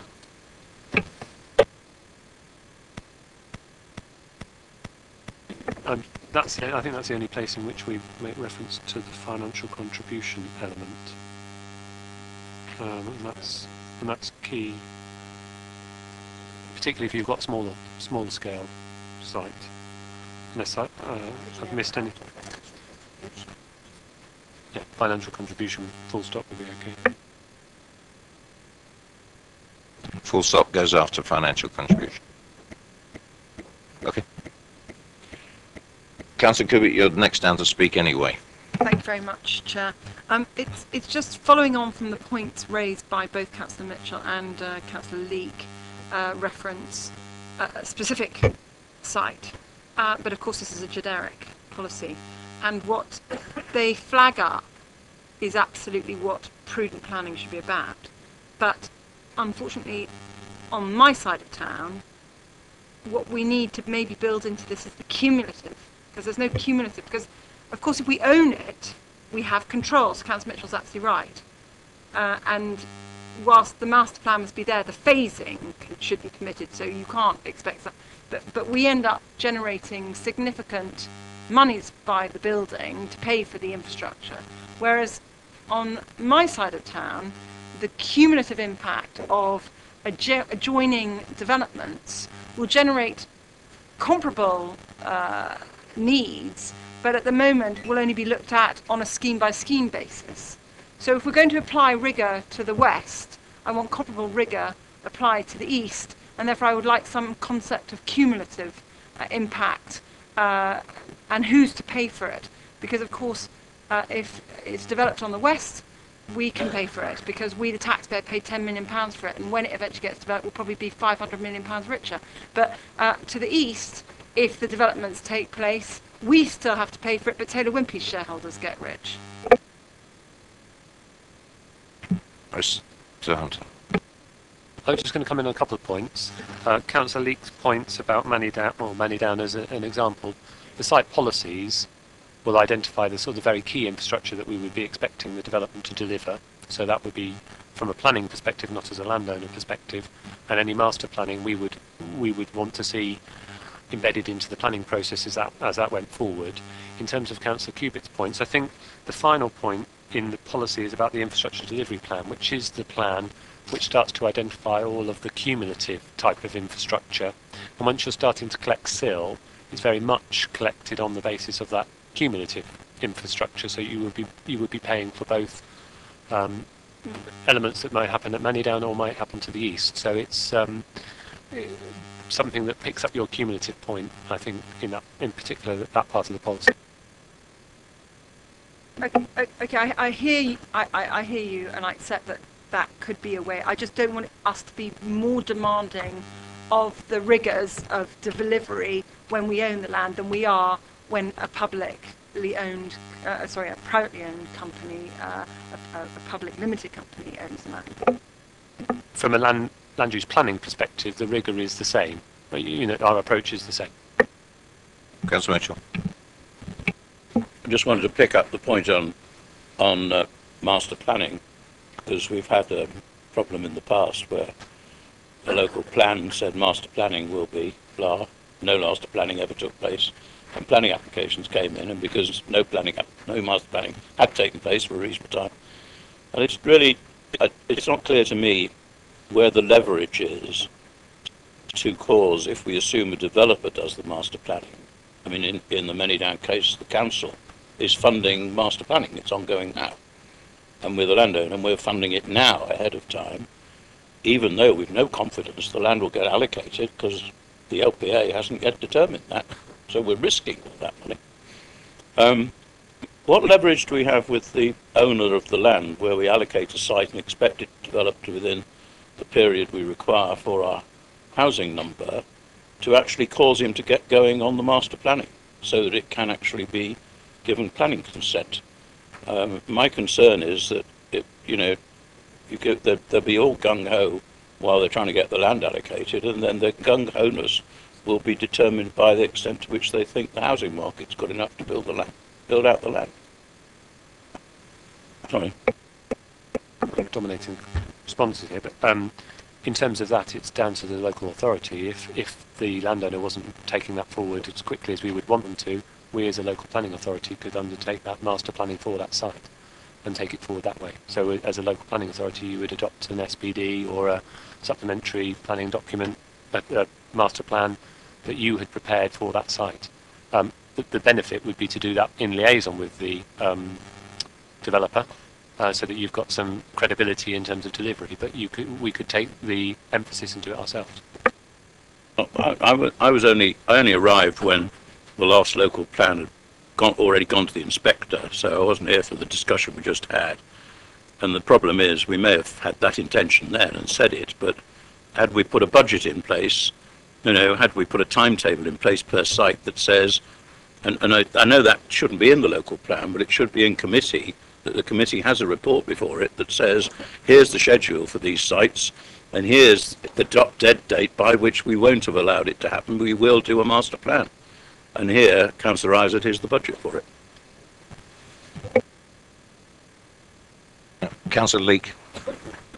I'm a little sceptical about local authority master plans because within what used to be my ward, which is now called Popley, there's a site called Merton Rise. And there was going to be a wonderful master plan, or there was a master plan devised by Hampshire County Council, and then they completely lost the plot. And sorry? And, I am just a little concerned how we make sure that this master plan is actually incorporated into the local plan. Otherwise, we could well finish up with another Merton Rise, which was being developed in small phases, which is what I believe is going to happen at Minidown, and then everything goes pear-shaped and we lose the master plan. I'm sorry to interrupt you. We're looking at the infrastructure policy, and I think we're straying. Well, this is the policy I'm talking. Yeah, but you're talking about policy of master planning. I'm not sure that's. Well, I think that's what Mr. Hunter told me, that the master plan will include all the infrastructure requirements over the whole site. That was the answer. Sorry, the policy the policy is where we've got the main key elements of what's required on site. The master plan would then elaborate beyond that. So, in terms of being part of the local plan, if you have it as a supplementary planning document, for instance, it then forms part of the local plan and hangs from the normal policy. So there would be no development until that master plan had been adopted. Is that what we're saying? Because I am very concerned. I mean, I have lived through Merton Rise and all the problems that.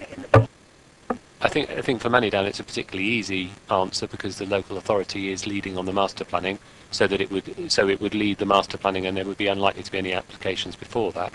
Where you might have a problem is where you've got an application that's already before us on a site that we may allocate, where master planning couldn't take place now because you'd have to determine it through the planning application process. If I might remind you, Hampshire County Council is one of the local authorities, and they didn't do that good a job on Merton Rise. And of course, as Mrs. Cubitt will know, they do own east of Basingstoke, and they have got half of Merton Rise. So we have half of Manydown. So we are a little bit in their hands, and they haven't shown a great deal of skill, in my view. I think the difficulty is for some of the members is that we're not mentioning any of this in this particular policy. And is that relevant to this level of policy? That's what I'm trying to determine. We've only got 20 more policies to go tonight, members. So was one earlier on.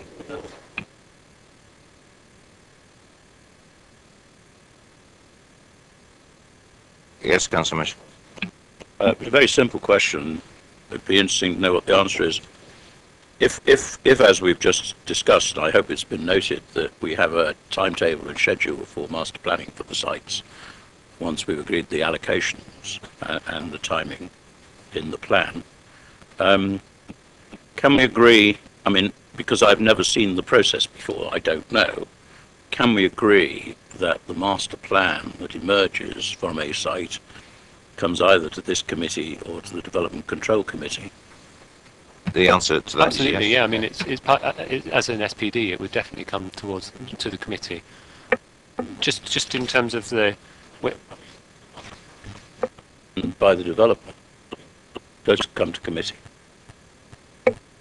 If we were to adopt that, if the council's adopting that as its policy to take forward, then it would come to this committee, yes. Just in terms of your point about coming forward in the preparation of a master plan, that's kind of covered under policy XX, which is on page 59, which is green field site allocations.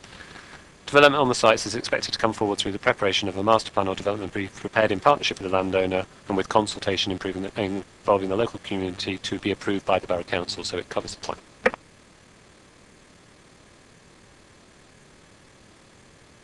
Right, anything else on infrastructure? Councillor Cubitt. Because I'd actually like it to be, I agree with Councillor Leek, it needs to be very specific, and maybe we could do, I mean, so I hear you say it is expected to come forward through the preparation, but let's say that it will only be permitted to go forward provided that, i.e. use more compelling language that it can't proceed until, as opposed to is expected to. It's the old get out of jail card again. And that's Councillor Leek's primary point, I believe, and therefore I believe it must be achievable that we could put language to that effect here within this infrastructure policy and not exclusively on the XX policy.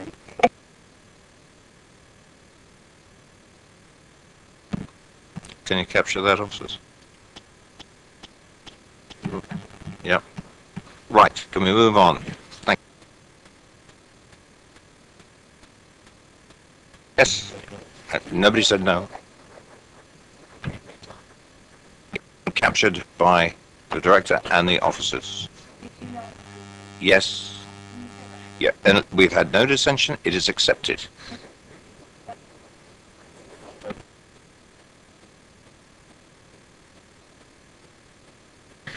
Policy CN6, Essential Services. Councillor Leek, followed by Councillor Harvey. Could you please delete the comma in the just after permitted? Because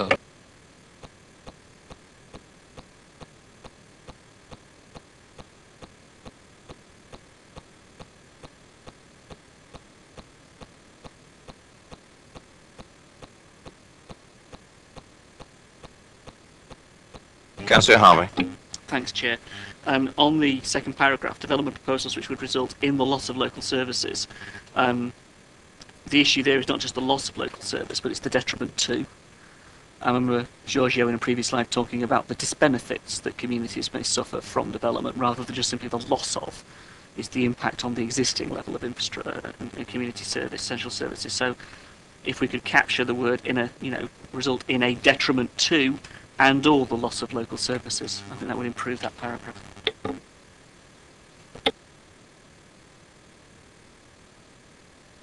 Councillor Mitchell, by the way, are we taking that last point? Can we accept it? Thank you, members. We'll accept that. Councillor Mitchell. Yes, at the foot of page 90, the paragraph at the foot of that page, I'm very glad to see here that we set out neighbourhood plans or orders, including community right to build orders.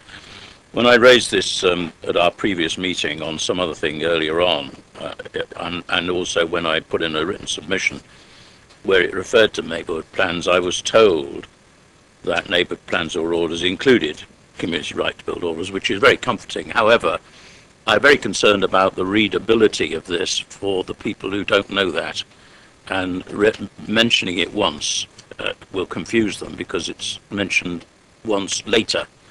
And I would much rather that we just used a bit of ink and said the same thing, neighbourhood plans or orders, including community right to build orders. And also, there's another reason for emphasising this all the time, because in some cases it's very difficult to get a community off its butt to do a neighbourhood plan. And at a meeting last night, I was given a hard time by somebody who'd done a village plan, and they were terribly disappointed how little impact it had on anything and how difficult it was to get anything done. And I've said, well, no, in the local plan this will be very strong, and it's now legal. It becomes a legal document, it becomes a policy, etc. of the authority, and the more we can reinforce that when they see this draft, the easier it will be to get them to take on the arduous task of doing it. So if we could please just spin out neighbourhood plans or orders, including community right to build orders, laboriously and boringly wherever it comes up. And I'll find them if you can't find them, I'll find them. That can be done wherever. Any more comment? Moving on. CN7, community leisure and cultural facilities.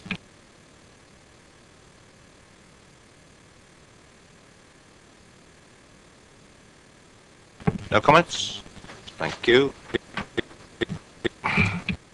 Yes, Councillor. Sorry to be a nuisance. I just wanted to flag up the fact that places like Tadley have in the past always taken into account for their recreation and sport and things the amount of land and facilities at the AWE.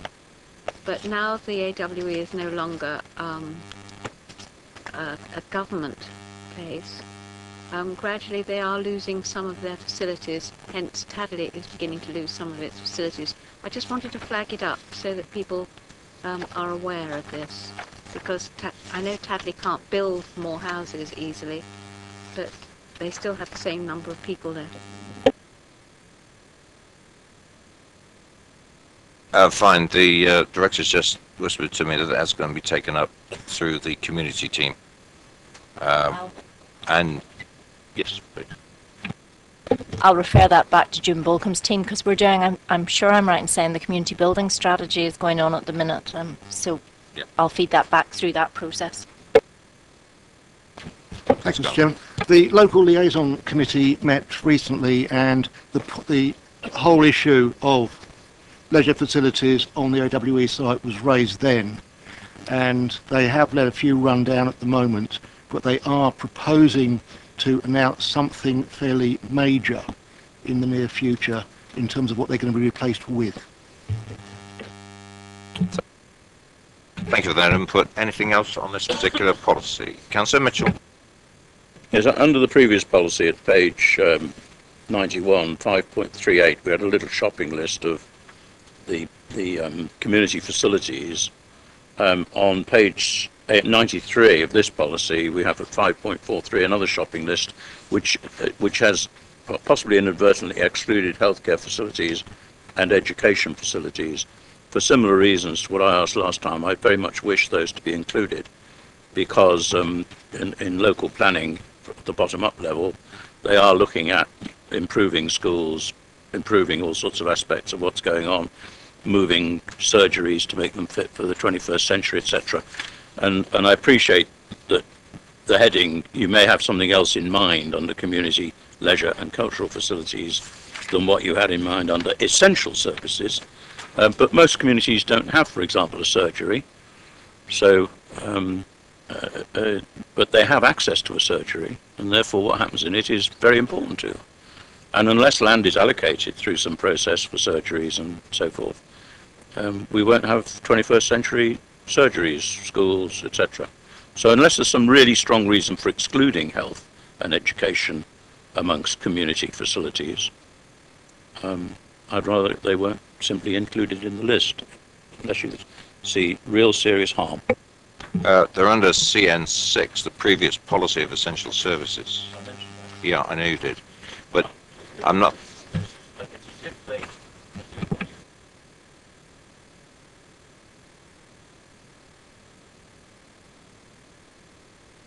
You are allowed. Sorry. No. I seem to recall a discussion like this the last time we went through these policies, and this is just by memory, hopefully working properly. These policies are read in the rounds, they're never taken in isolation. So if somebody went through this logically, they're going to run into health facilities before they run into community leisure. And it's all part of the big ball of wax. Is that not a reasonable way to look at this? Essential services are required in any community. Well, no, quite a few of my communities don't have essential services. They're about 8 miles away in some cases. And we're not planning to build them. All I'm asking is a very simple question, is there a good reason why we can't include as a heading, I mean, health and fitness facilities is in the first bullet point, but it comes in a list that makes it look as if it's a David what's-his-name tennis centre, which is sure is what's intended. Now, I would like to see health services and education services included in this list. Is there a good reason why we can't, is my simple question. Officers? If there's a good reason. I think can we just take that away? I think essentially, because it's under essential services, it's covered there. But there may be no other reason other than that, and we can just double check. And if there's no harm, there's no harm. Anything else on leisure facilities? CN9 transport. Councillor Cubitt. Right. The first sentence I have a problem with. I don't know what other members think, but it says development should seek to reduce the need to travel. I mean, you know, many of us live in the countryside. Yeah, I know, but we don't have that necessity anymore, and it's well. Yeah, so I personally think that that's just a sentence that we shouldn't be making as our opening paragraph to this policy. I don't think it's appropriate, and I don't think it's relevant, and I don't think it's part of transport to seek to reduce the need to travel from developments. I suppose if you think that the majority of our housing will be met through greenfield allocations, so there's about 7,000 houses there, if those have facilities on site which enable people to do their daily business without having to get into their car, then you are helping to reduce the need to travel by simply making the developments more sustainable. And I just think that that's the emphasis of our plan should be to do that, and that's what those sites would enable. I hear that, but actually that's covered in D, do not result in inappropriate traffic generation. So I would start this policy with development proposals will be permitted that, A, and I'd get rid of the whole of the first paragraph personally. I don't know what other people think. So sure. I'd keep the whole of the first paragraph in, because I think if you're thinking about transport policy and sustainability and the relative costs, you know, I think everyone agrees that, you know, mitigation is only, you know, producing a lesser evil. So working back from that, what you really want to do is stop the traffic occurring in the first place, or at least minimise the growth in traffic. And you know, the siting and so on of housing, and what you do in terms of development is an essential part of that.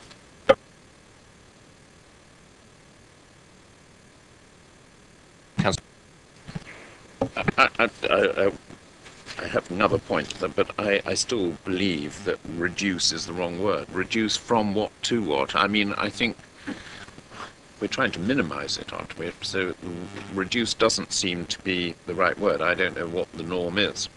Personally, I go up to London and have my hair cut, so... in the roller.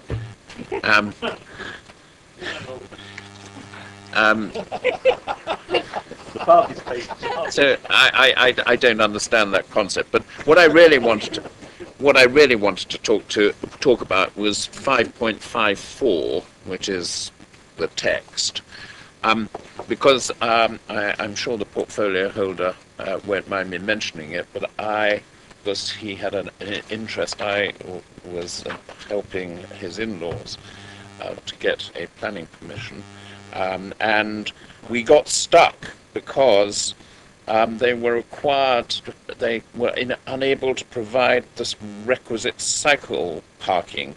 Now, in the countryside, we don't have this concept of cycle parking. You either put your bicycle in your shed or your garage or whatever. I really don't think we need, certainly in the rural areas, to have it as a requirement that you have to have somewhere designed or specific for cycle parking. You just park your bicycle or your car or your whatever. We've got drives to do that.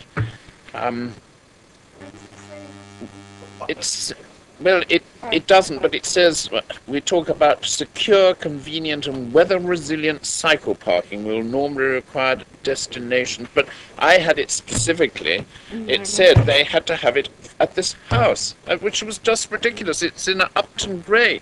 I mean, they were unlikely to be cycling to the station or to the shop. No, they could have gone downhill to the pub. But so I would like it to be that it doesn't become a policy for rural housing that you have to have somewhere to park your bicycle. I agree. Councillor, Mr. Hunter. Oh, I beg your. I don't think that's the intention of it at all. I mean, if I read it, it says to be located at destinations, including key transport interchanges. It doesn't mention anything about housing, so I think this is very clear in this new policy that that's what that's related to. Well, it must be in some policy because it was raised as an issue, and I just want to make sure that it isn't an issue in future, and that we. The likelihood of that is it would be in the parking standards, which are Hampshire County Council's standards, so it would be related to that, not to the specifics of this policy. How do I get that changed then, so it's...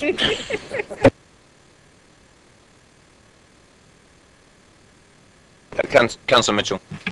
Well, on that point, we could, of course, write in a line that says that we don't expect cycle parking, specialist cycle parking facilities provided every new dwelling, because doing so would be madness. That's where we might want to make an exception. I know that I'll be told that in the main policy, the paragraph in the middle on page 95, development proposals that generate significant amounts, blah, blah, blah, and then development should be high quality, flexibility in the choice of travel modes. I'll be told that flexible travel modes includes walking and cycling and lots of other things, buses. I would quite like us to see a brackets there that says particularly walking and cycling on the face of the policy, because we've just had a planning application where one of our issues, which may be rejected by the inspector, was that it did not provide. It provided a silly approach to walking and cycling, which wouldn't work. So I don't want to see cycle parking, but I want to see cycling enabled and encouraged if that's not impossible. Personal view on below that on little d, which is really little e, there's a misnumbering crept in there. I'd like to see under the actual d, parking, provide appropriate parking provision in terms of map design and layout to at least the level of the adopted parking standards, so that we never get an application that falls below them. I'd like everybody to produce a bit more. The problem with parking standards is the developer thinks that they're a guide as to how much parking you should provide. They're not. They're a minimum amount of parking you must provide. And I think in our interpretation of that, we should read that out to the developer. Question, you say, Mr. Hunter, in the policy, it's just a clarification, adopted parking standards. If they're Hampshire County Council, we've got no choice but to adopt them. Oh, so there are different parking standards. I think we have different. Yeah, there are two sets of parking standards. I think the in accordance with is perhaps the correct term rather than at least.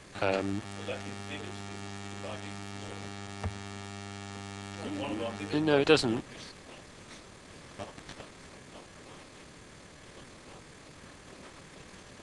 I don't think that in accordance with would stop them from providing more. It just would give them. It would give us the starting point, basically. Well, would not, to at least the level of, provide the same starting point. And we always allow exceptions below it, but provide appropriate in accordance with the adopted parking standards in English means following those standards. Doesn't mean the same as at least.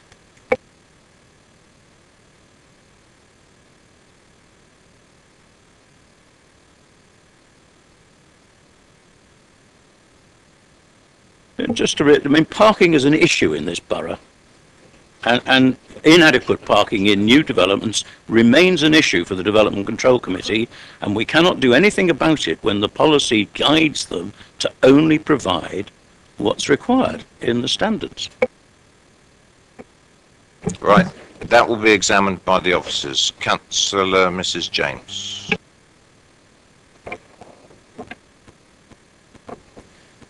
Mine was about the rights of way.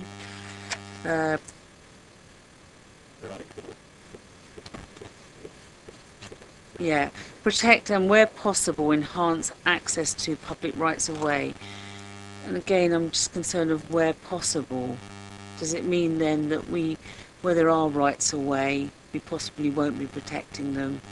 And I think if there is a right of way, we should always protect that right of way. And so I'm just concerned about the where possible.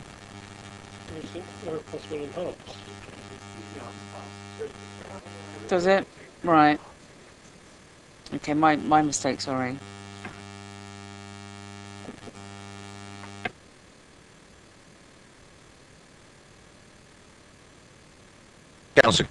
Councillor Cubitt. Yeah, it could be inverted. So just to clarify, it could say protect public rights of way and where possible enhance them. That would be more clear. But that wasn't my point. I mean, it's very easy just to invert it so that it's very specific. I mean, that's an option.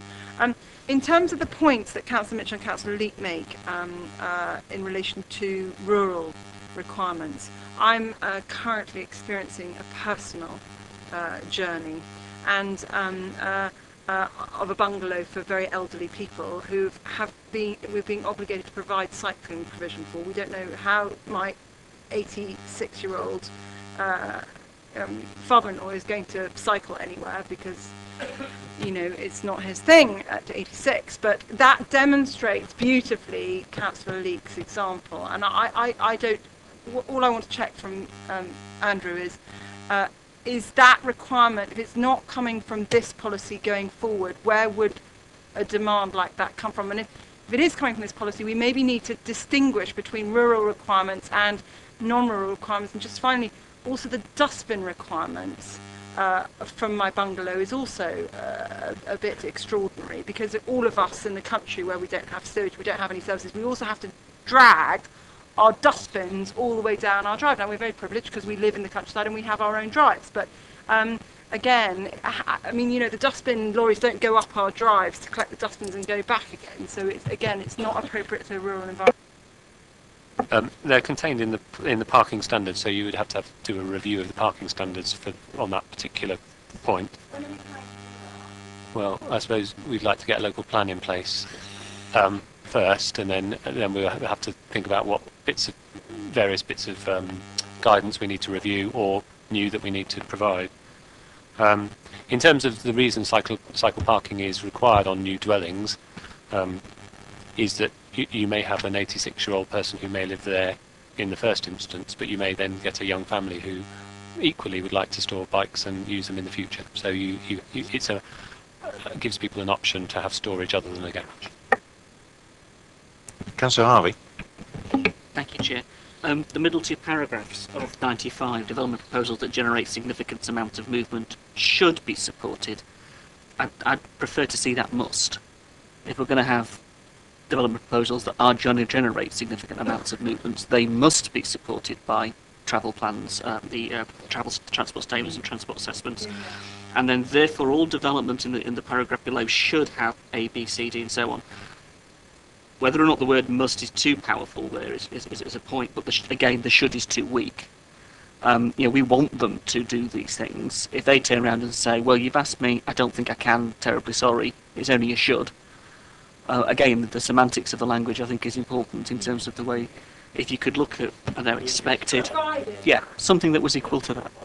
Just gives it a little bit more oomph for DC to hold the developer to account.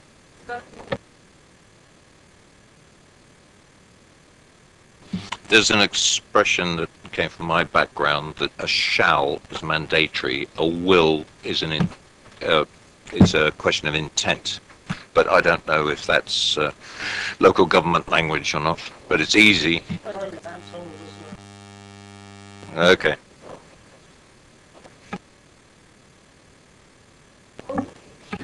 I think Councillor Cubitt's.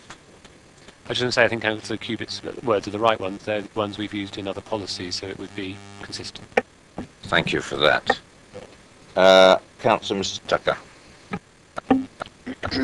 Thank you. I just wanted to refer to 5.57, which goes over the page, where we get back into the realm of cycle parking, and a new SPD to be produced to contain both residential and non-residential parking standards in the borough. Hooray! Which I should have referred to that. I had cross-reference and I forgot to mention. Right. And that's one of the supplementary planning documents. Yeah. Okay. Right. I'd like to move on now. Landscape. EN1, Echo November 1. Councillor Harvey. So we're on 99 of... Yeah. The top paragraph talks about...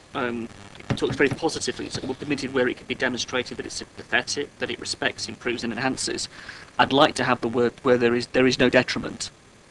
Because, a developer can quite easily construct an argument that I'm going to build 400 houses and I'm going to respect the local landscape character, but that might well be a detriment to. And I'm just conscious of trying to capture that negative element that does need to be in there.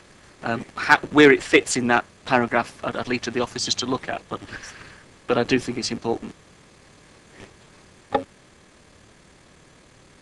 Sorry, I was talking to the director there, but... I was just saying in terms of that top paragraph, Chair, it's really relatively positive in its language. And I want to pick up the point about development proposals respect, improve and enhance the landscape. Well, they should not be a detriment to the local landscape. And the detriment issue is an important one to capture, because a developer can choose to build 400 houses and say, I'm going to respect the local landscape, but it might well be a detriment to the local landscape. Wording such as, and not be detrimental, should go in if it went in there as an addition. That's a sort of belt and braces, yeah, and provides us with that bit of ammunition we might need. Would that be acceptable? I don't know, acceptable to the committee, but we're going to make sure the officers consider that the correct word. I think we just have to think about that, just in the fact that certain development will have an impact on the landscape.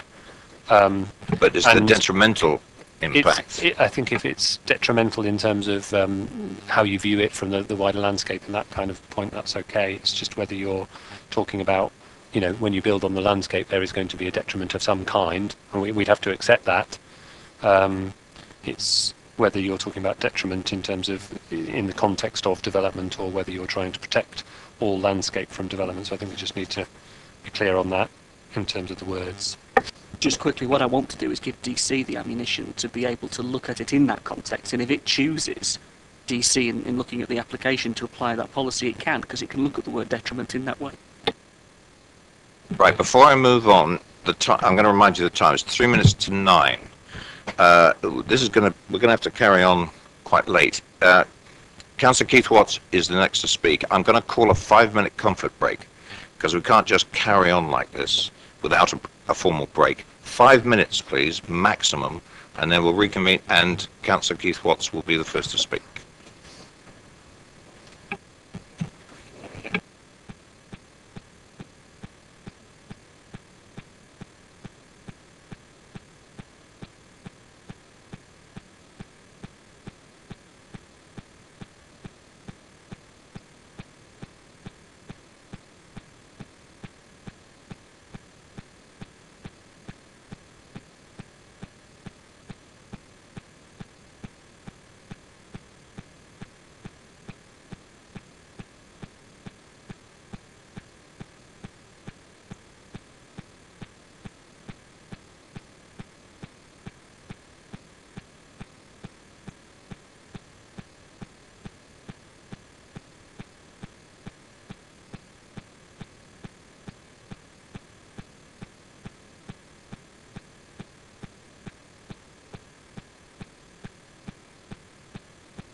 Member, members, I'm trying, not meaning to be rude in any shape or form, but I am conscious of time and the fact, apart from anything else, that Andrew is not very well. If we could, where you have words you want changed, if you just say them, we'll accept them, undertake to do them.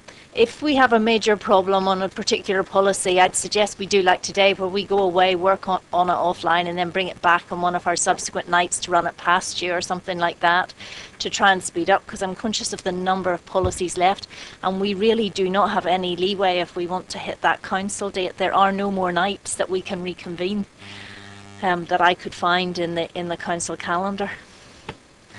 Well, there is Sunday, yes.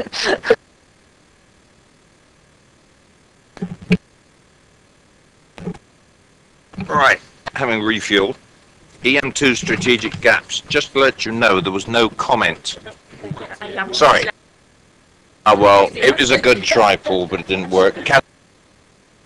Cats or what's? Sorry, Keith. So I do want to come back on my comment on page 151. The landscape character area documents of no help for guidance. In fact, I've said, I think in the committee, they're completely useless. The reply is these documents remain relevant, well, so is Country Life and Richard Adams' Watership Down. But it's impossible to use those to guide a decision. I did intend, I got lost my track of which policy was coming up at which meeting. I intended to bring 3 of them along and read from them, but you wouldn't have wanted me to do that then. You cannot pick up what you can do, and I have done successfully on a couple of occasions, is totally confuse the officers by using a different part of the document to the one that the case officer has chosen to use, because there are so many different attributes in each of the landscape character areas that it's a matter of judgment which applies in any particular case. So I really would like us to delete those, because I think they're of no help in controlling planning in the landscape.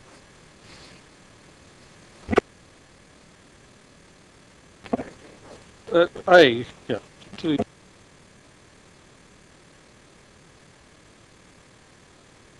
Comment, officers? Has anyone got a comment on that particular point?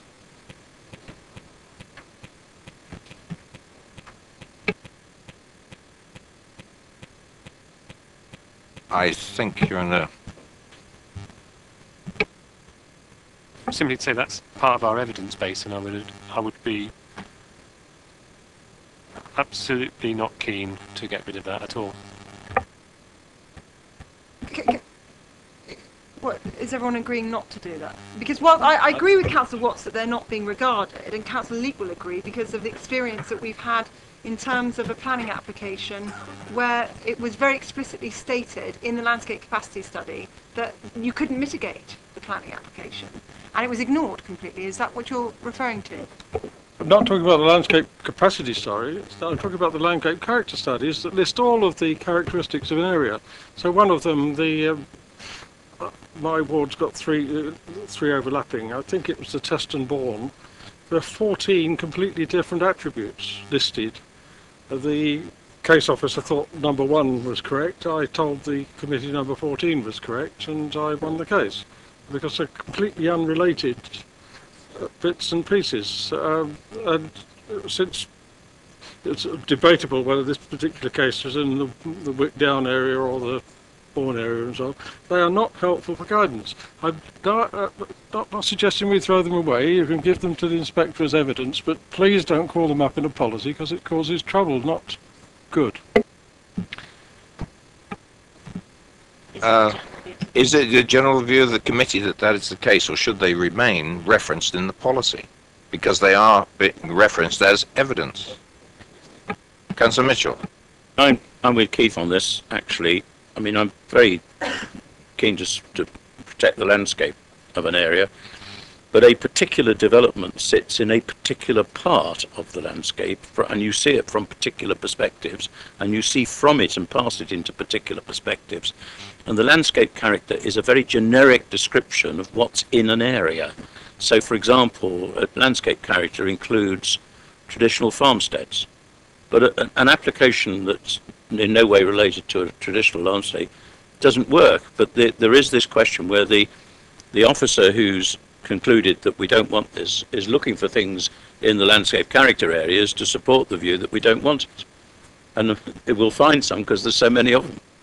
And I understand the point that he's making, and I'd like to come back to a slightly different version, a slightly different aspect.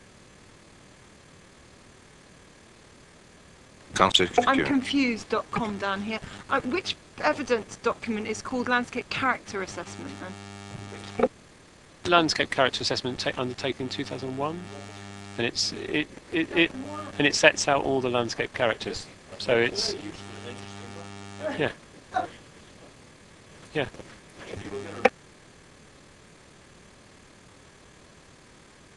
Why can't we refer to the landscape capacity study, which was recently done, as opposed to landscape character assessment? The subject here is landscape character. But because the capacity study relates specifically to sites, and this is this is a generic policy, and the landscape character assessment is a wider, broader document. Councillor Mitchell. It might be helpful if we're going to, if officers are going to take that away and give it some thought and come back to us on it, or just reject it or agree with it or whatever. But if it is to be removed, and I understand the reasons for removing it, this might well be called landscape impact or response to the landscape, this policy, because it's not actually about landscape character. You can't improve the landscape character of an area. It's very difficult to have any real impact on the landscape character unless you put a housing estate in the middle of it, in which case you can't respect it in any way, shape or form. So I understand that. The point I wanted to make, however, is that I have a problem with this and one or two other policies, which officers are going to be totally unsurprised about. I would like to very clearly distinguish between, somewhere in the plan, landscape and street scene. Because in my neck of the woods, a lot of our areas which are in what policy calls countryside, although they're in a village, in the countryside, and they're in the middle of a village in a street. And in reports on applications, they're referred to as having an impact on the landscape, when from them you cannot see any what English language calls landscape, and from no part of the landscape in English can you see the development. And it causes endless trouble. What they're actually impacting on is their immediate environment and the street scene. And all of this is great, but it is used by officers in the case of individual single dwellings within villages in streets. And I think we need to find a way of and I'd like to, I can suggest a little bit of text that could go into the supporting text that clarifies that and says we don't mean the middle of villages, unless the site in the middle of the village is really visible in the landscape, which is very seldom the case. I'm just wondering actually whether that may come better under EMA, delivering high quality development. I'm just looking through, I can't find the word street scene, but it may be that that's the policy that applies to all development of high quality and would be taking into account local distinctiveness, those kind of points, which may pick up the street scene point. But this policy applies to all development. This doesn't say policy. This doesn't say only. It doesn't say it only applies to development from which you are in the open countryside or can see the open countryside. It doesn't even say it's only the countryside. It can be applied anywhere, because it doesn't explicitly say that this policy applies to the landscape as opposed to street scene. And that's the problem. Every policy gets applied to every application. And we constantly have landscape issues raised in places where you can't see any landscape. And actually that happens in the countryside as well. So, yeah, I think the officers...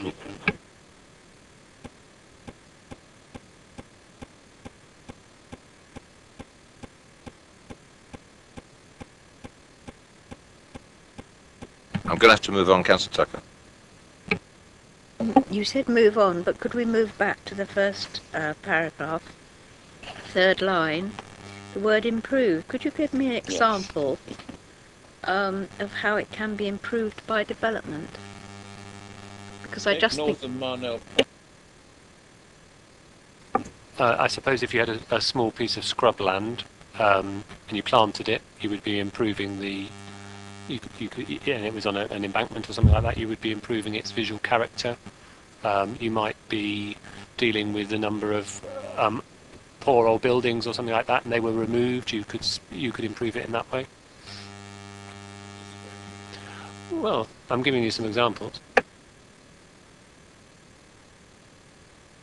I'm going to leapfrog just for a second to Councillor Harvey on this point. Thank you, Chair. Sorry, Andrew, that felt like you stepped on a landmine there. In terms of scrubland, I immediately think of South View and think of some urban sites that are just that.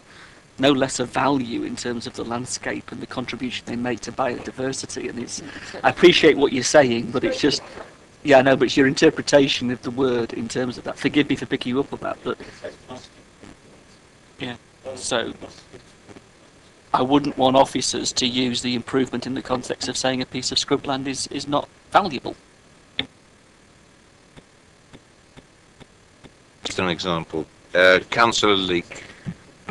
I mean, not only we're improving it, but we're enhancing it.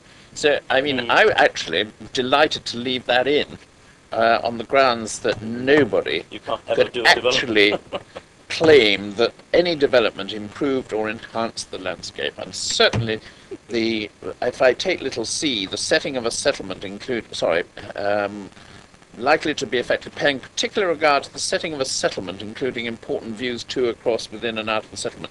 You know, if you look at those, how on earth did an officer actually recommend North of Marnell Park for approval?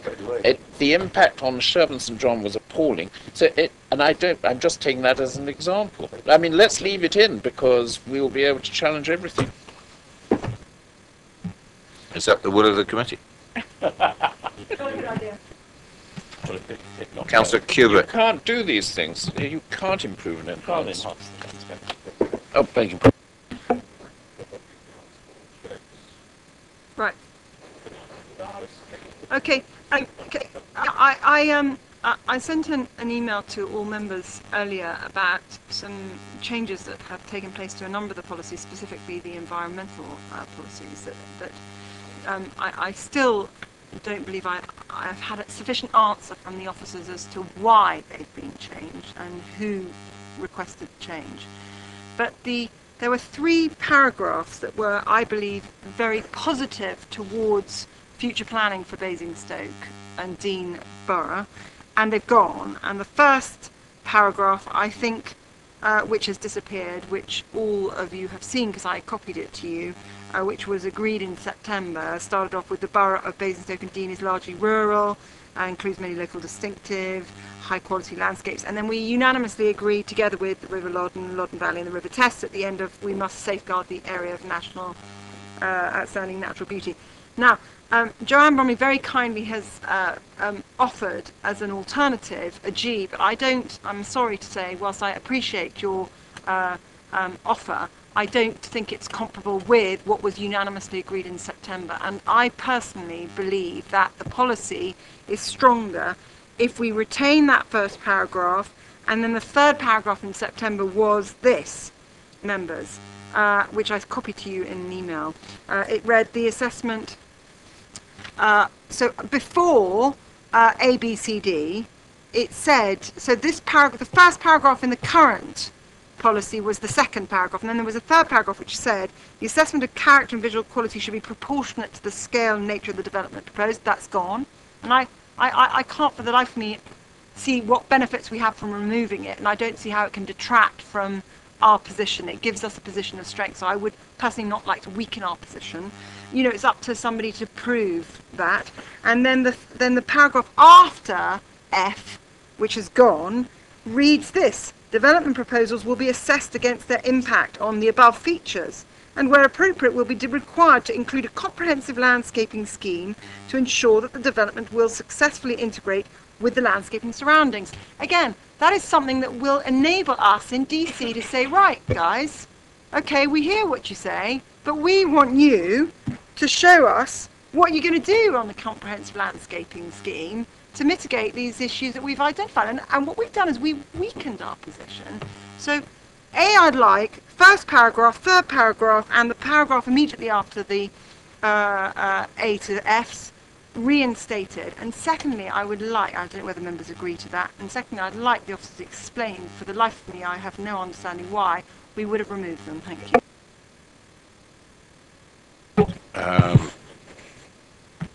I saw the exchange of emails. Do you want to comment, John? As I said in the email, the development of the policy is an iterative process, so it wasn't a result of a particular person saying it should change. It's a result of a number of things, new guidance coming out, additional consultations we've had with other officers in the council, etc. So it reflects that. A number of the points that you raised, they're still in there, but they've been moved to the supporting text. For example, the first line that you read about, which was basically a description of what Basingstoke and Dean is like, that is a description. That's now been moved into the supporting text. The same as the need for the landscape assessment is still in there, but it's been moved to the supporting text. This has been an attempt to make all the policies throughout the plan more local plan orientated, whereas before, when it was a core strategy, the policies were much broader. They had descriptive policy wording in there. They had statements of intent, etc., which doesn't really belong in a local plan policy, which is more development management focused. So that really explains why it's changed. I hear what you're saying, but I don't know, I bow to what other members, because, I know I talk far too much, and if nobody else agrees with me, that's your prerogative. But I just see it as weakening, because we know that what's in the box is the only thing that's going to tick or switch the light on or switch the light off, and what's in the 6.9, 6.11 doesn't do it for me, because it's just background mood music, which no lawyer is going to refer to, either from our side or from the developer's side. So I personally, if it's not going to cost us, and words, I don't think it's going to cost us in terms of the actual typing, I would like it back in the box, of course. At the start of this series of P&Is, I asked a question of the officers about specifically the supporting text of these policies. And I got the answer that the supporting text is as much as part of the policy, supporting that policy. You're shaking your head, but I have to take professional advice, because I'm not an expert, that what the supporting text is as powerful and supports the policy in the black box.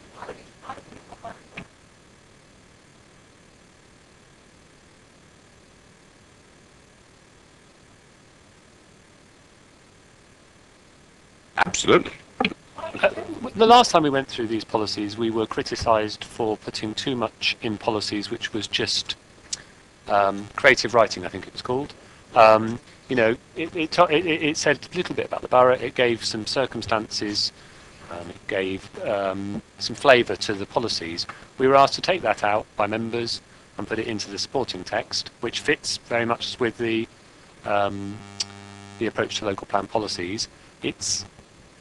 We've done all that, and I think it's right that some of that stuff is very much a description of the borough. It's a description of the rivers. It's a description of what we might do. The supporting text is there to support the policy, and for you to use, for the development control officers and you as development control committee, to use that in your decision making. So if it says that there's a requirement to do particular things in the supporting text, we would expect the developer to do that. So we've had so many backwards and forwards on these policies that we've tried to meet the aims of everyone, and probably met none of them. So I have to move on, Councillor Cubitt. On the same point, there are other members here that want to speak about this. Councillor Mitchell, followed by Councillor Harvey. Well, just to comment that it is the case that applicants and officers, in their writing their reports and proposals, very frequently refer to the supporting text in the present local plan policy. So, I mean, there's no doubt about that, whatever, and that they do carry weight. I would agree with what I understood Councillor Cubitt said at the beginning, which is I'd quite like to see the word proportionate slipped in here somewhere. Is it there? Oh, it is there. Good. Right. Rest my... sorry. To waste your time, other than my first statement. It's everybody's time at the moment. Councillor all right. I would like, where we say community-based, other relevant documents, community-based, blah, blah, blah, can be put neighbourhood planning. Neighbourhood plans in there. In 5610, village design statements, countryside design studies, management plan. But if we're having village design statements, we really have to have neighbourhood plan because they're overtaking village design statements in some cases. That's accepted. Councillor Harvey? Just quickly, Chair, I do support what Councillor Cubitt is saying, and in my experience, I would say that the supporting text carries a lesser weight than the policy itself. They both are material considerations, I don't doubt that, but the policy is the core of that which an inspector would look to, and then explore the supporting text or explore the other elements as exactly what they are, supporting. They're supporting the policy that you decide. So from my perspective, and others will disagree, I'm sure, but from my perspective, I support Councillor Cubitt. I think if she's going to say it should be in, it should be in. And there's no real reason why it should be out, excepting what Andrew said about padding and such, and yeah, that was said. But in this instance, in this case, I think what Councillor Cubitt says adds to it. Well, I've got to ask the committee. No, we've had enough examples. What is the will of the committee? This is what we need to boil down to. Do we want the policy to reflect what was back in September 2012, I believe? Yeah, in 2012, or to remain with this and remain with those particular paragraphs included into the supporting text? All in favour of including what was there in September 12th last year that was mentioned by Councillor Cubitt? We have the words already to be included into the policy. 1, 2, 3, 4, 5. Those who wish to leave this as it is with the supporting text during the description. 1, 2, 3. We'd like it reinstated. Yes, certainly. There was several parts. There's almost a compromise. The first part deals with how wonderful the borough is. I don't think that should be in there. That was what was in there in 2012, because we all know how wonderful it is, and that is clearly supporting text. The second part is some items that Councillor Mr. Cubitt's put in red, and I would... There's some second parts in her email that are in red. The assessment of character and visual quality should be proportionate to the scale and nature of the development proposed. I think that should be in the policy, which other people have said.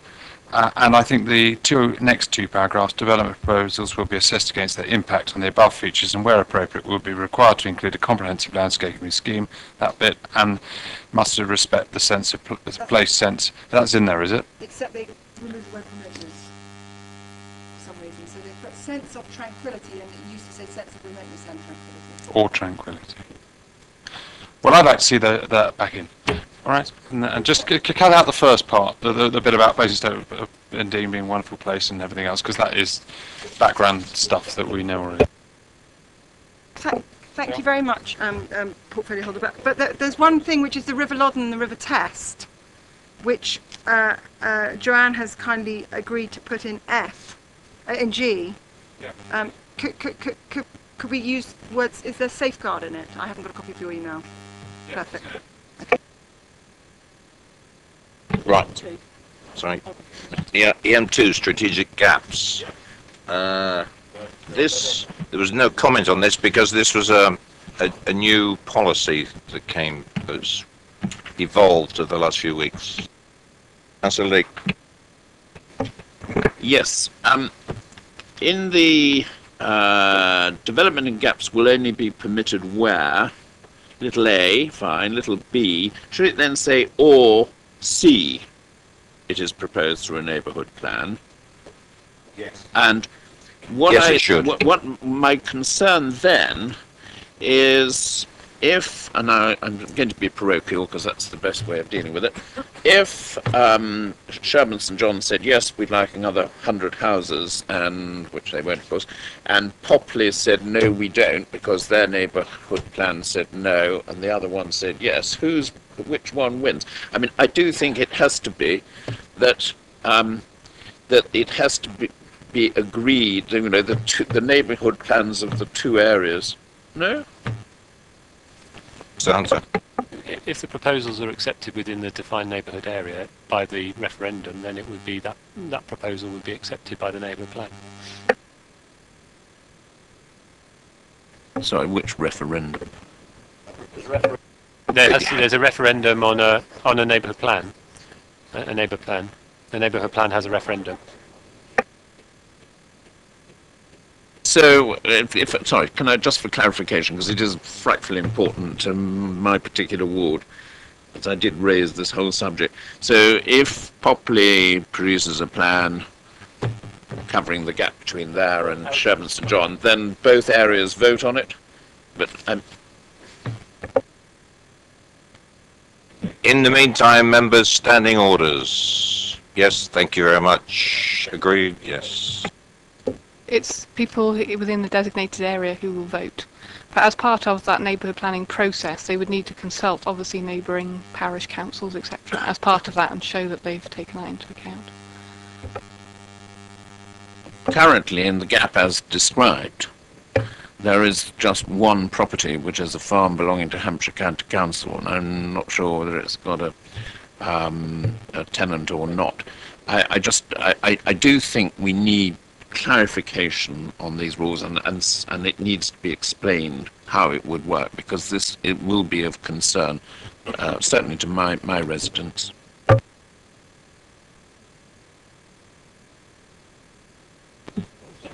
There's a separate set of regulations which explains it all. I mean, I don't think it really reiterate it all in the plan. Secure it. Incredibly important. So how do I explain that to my residents in Sherburn St John? What control have they got over? I mean, we've finally got a strategic gap. There's a map showing it, and it says it can't be development, but yes, there could be. Well, through their neighbourhood plan, Sherburn St John have designated their neighbourhood area.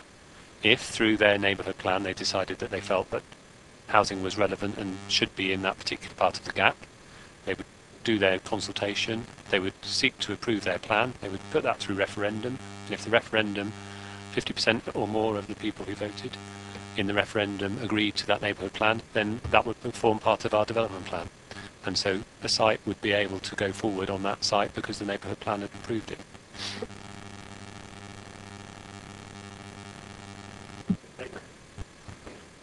Nancy Cubitt, it's your turn anyway. Just very briefly on that point, the truth of the matter is we've all sat through a lot of meetings. So hypothetically it's a valid question. But the truth is that we've had a lot of people from Popley come saying that they really want that strategic gap themselves because they like the green fields and they like the newts. Sure, I know, but so the reality is that both sides of the party like that strategic gap. And can I say thank you for creating this new policy as well, and being listening to us, the democratically elected members. Now, the map, Basing map, can I just say that there seems to be a little bit of a problem with our map, in that at the moment it only has the mill field, which is currently a very, very heavily protected field, and there was this belief that Basing Fen should be incorporated and the common. Is it correct that you've agreed to that, and the map that will be the common, which is protected, the Basing Fens, which is a sink and protected already, and the mill field, which is protected? I've sent you a map. I'm not sure whether that, but it would be useful for you to define on the map for us what you're talking about specifically, because the reason I sent it to you was to elicit where the particular boundaries you were hoping to see covered. So if you can show that to us, then that would be helpful. Okay, it's the common, it's the fens, and it's mill. In the email exchange Mr Hunter had with Councillor Cuban and Councillor Gosden, which I was party to, I think I sensed that Mr Hunter was inquiring as to, firstly, your response, but at the same time suggesting that perhaps strategic gaps might only apply to land that could be developed on. And can I say that my understanding is that it should apply to land that also wouldn't be developed on. So it can apply to Basing Common, which won't be developed on, if that's what it's called, behind, as well as to Bramley Camp. So the area should be marked going across, because it's indicative, as we said, not necessarily site-specific or related to particular boundaries of fields. My point was specifically what we haven't done is identify gap on any sites which potentially could be allocated. That's my point.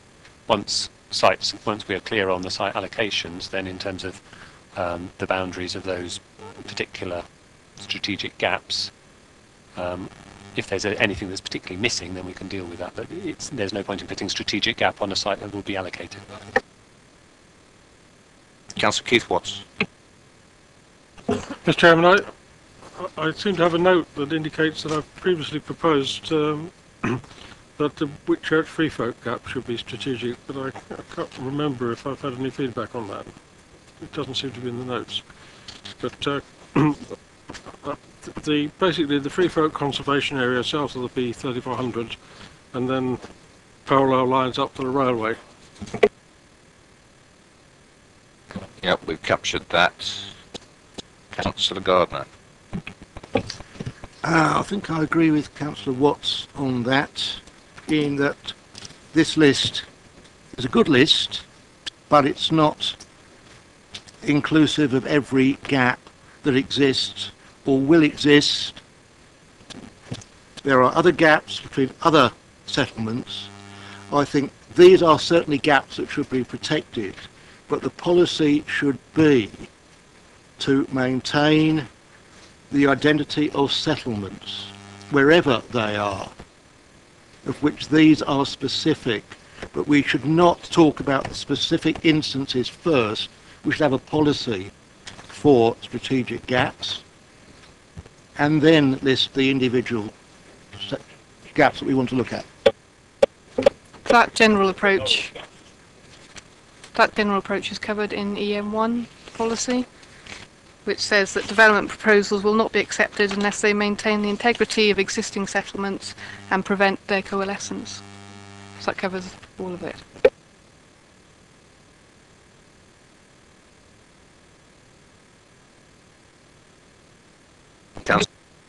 Councillor. I just wanted, sorry, I hadn't quite finished, but I know we're not discussing it, but in the policy on Manydown, there is a proposal. It says retain the separate identity and essential character of Worting village and restrict coalescence between the village and new development. And when we do discuss that, I shall also be asking that it isn't just Worting village, it's Worting village and Wootton, the village of Wootton St Lawrence. But do we need, therefore, to refer to those two in this particular policy? And if not, why not? I think that comes down to master planning of those areas. Those are key policy considerations that would be picked up through the master planning. I think Wootton Hill would already be protected by covenanted land, so there's already a covenant between Wootton Hill and the Manydown estate where development can't take place. Briefly, just give it. I think a good point made by both Councillor Leake and Councillor Gardner is that how could we add to this list at a future stage? Would it be through the annual monitoring report, or can this be changed, or is this fixed in stone? It would be fixed through the local plan. So once your local plan is adopted, you fix those gaps. Can we say that this is the current list, but it's not limited to, again, the... No. If you wanted the policy provisions to apply, you need to identify them in the plan. I think we therefore need, because I think that raises a very valid point, that we need to have embedded within this box the ability to add additional strategic gaps in the event that a further 3,000 houses are built and suddenly there's another new very significant strategic gap that's required the other side towards Overton or towards Hook or, you know, something like that.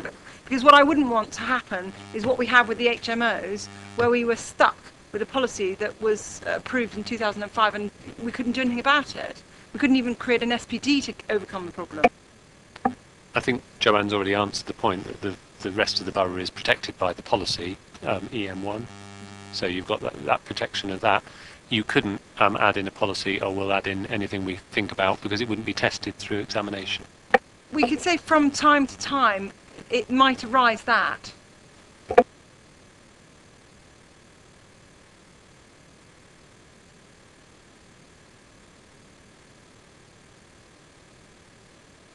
Policy EM3, Thames Basin Heath Special Protection Area.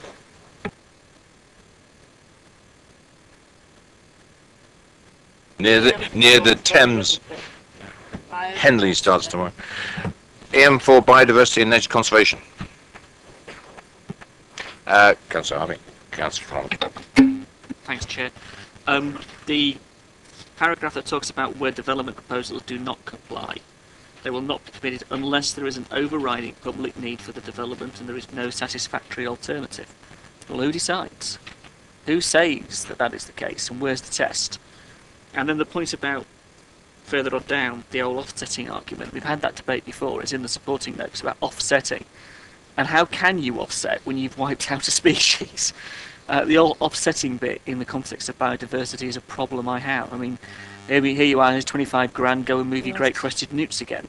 It's the whole notion of where we sit with this in the context of the biodiversity strategy as a whole. So those are the two issues I've got.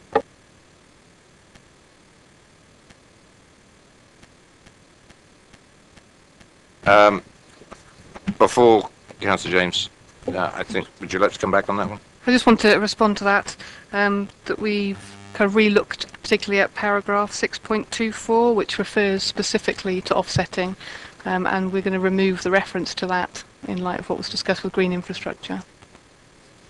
The policy refers to compensatory measures, which is different to offsetting, so that will remain. So how do we now define what is compensatory and acceptable?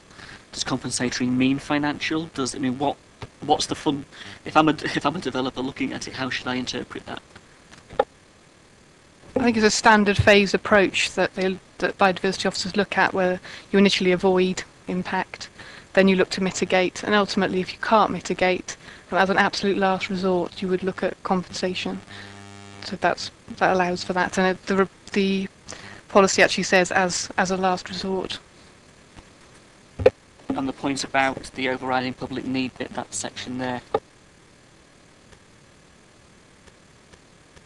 I think Councillor Harvey was asking who would test that, who would make that decision, and who would test it.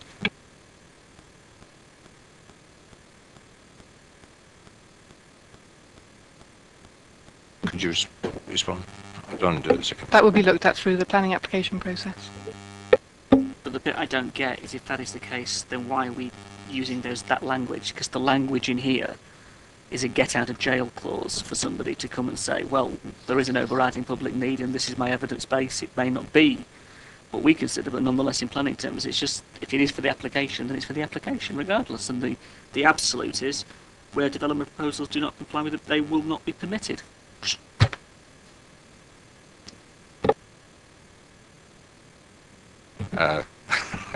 You can see that some of the members have run across these expressions before, and that kind of flexibility tends to go in the favour of the developer and not from the will of the members of this council.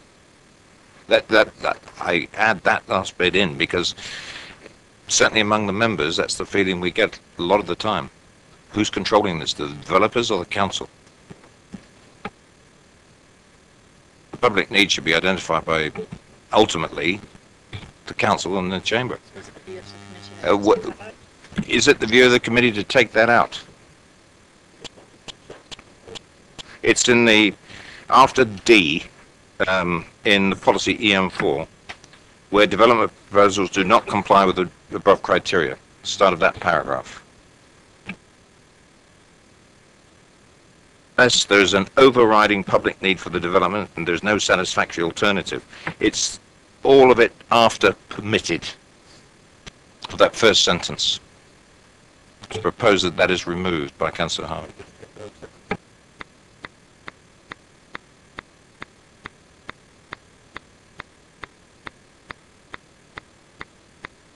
We've got to get some unanimity here about exactly what we want in this.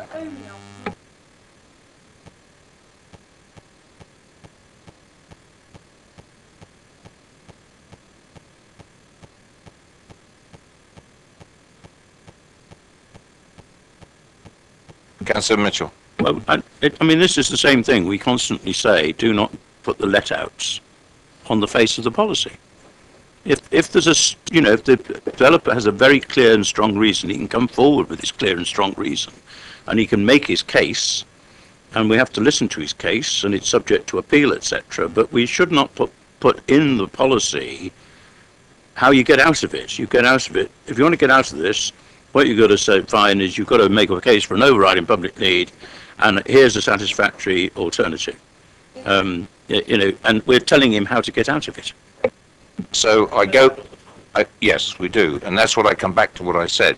How do you want that first sentence to be? Either remove it in toto. Yes. Yes. Are you happy that we do that with that first sentence, members? Thank you. Noted. No.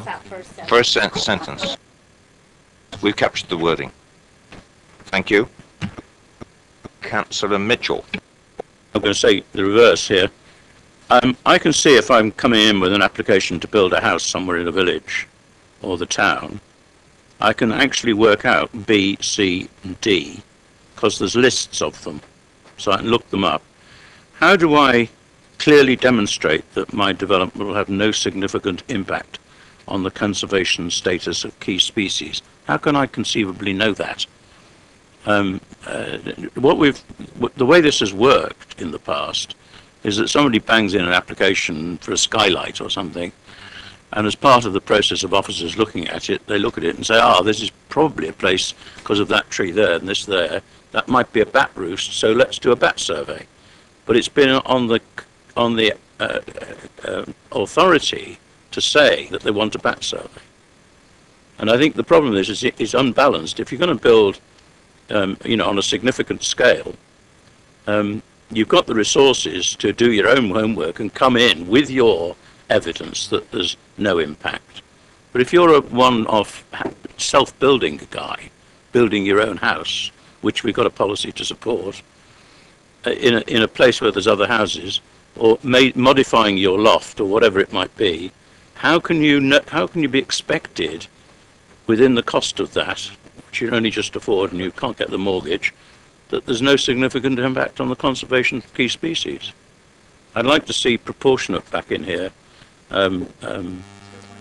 in some way.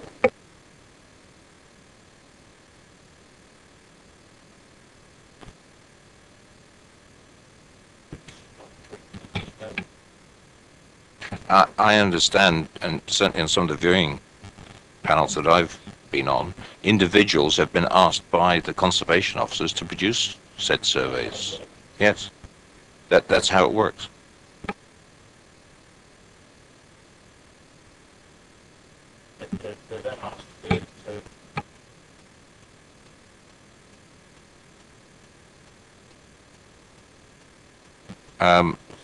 That would be my impression, but it doesn't change the wording in the policy. That's an implement. It's in the text, yes. Yeah. We are advised by the professionals. I'm not assuming that, by the way. Yeah, well, the officers will look at that wording specifically. It's just a consistent theme of mine throughout all this that we shouldn't be imposing ridiculous burdens on somebody building their own house, self-builder, or a chap doing two houses in a village or something. You know, if the danger is, and we know this, that officers look at the wording of the policy and they try their best to follow it because that's their job, the development officers. And you've got to give them guidance in your policies, and that's what the text is for.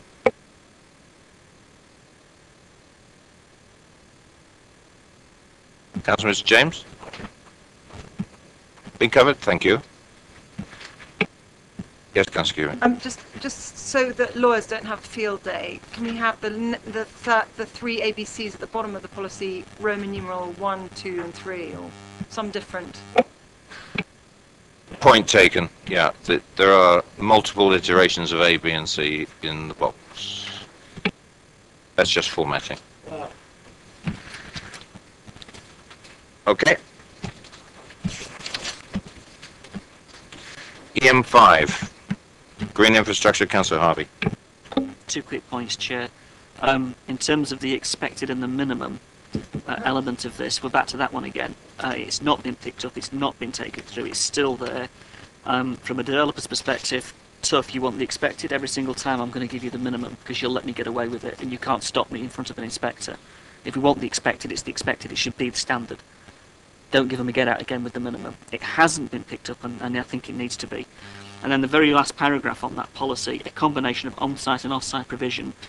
Well, in effect, that should be sequential. It should be on-site. And where it is proven it can't be, then you should move on to off-site calculation and off-site. But it does need to be sequential. It shouldn't be, well, let's have a policy at the two. Let's have it up front, if you like, as best we can do, that it has to be on-site before and tested on that basis before it goes off-site. Is a portfolio holder?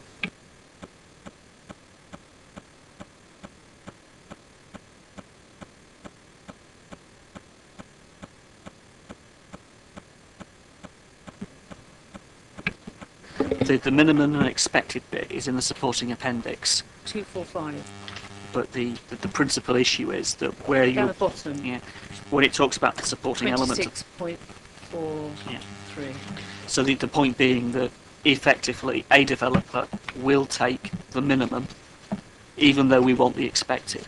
And because we say they can get away with the minimum, it won't stand up to inspection. It should be the expected. If it's going to be the expected, it is the expected.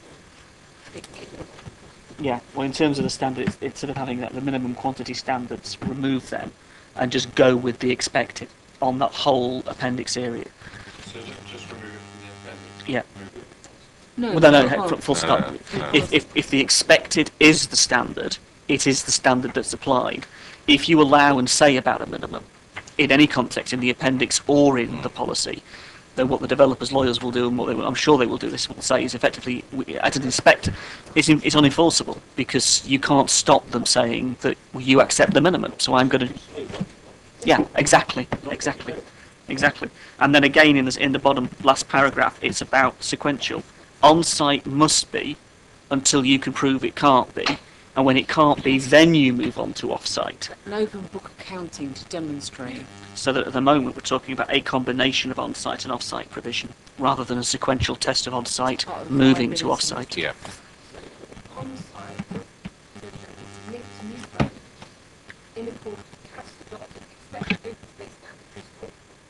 Yeah, can we have some microphones on so we can all hear, please? So it should read, on-site provision linked to new development will be in accordance with the Council's adopted expected open space standards, full stop. And get rid of all the rest of the stuff which effectively then gives them a get out of jail free. And if they want to provide off-site later on, they can negotiate.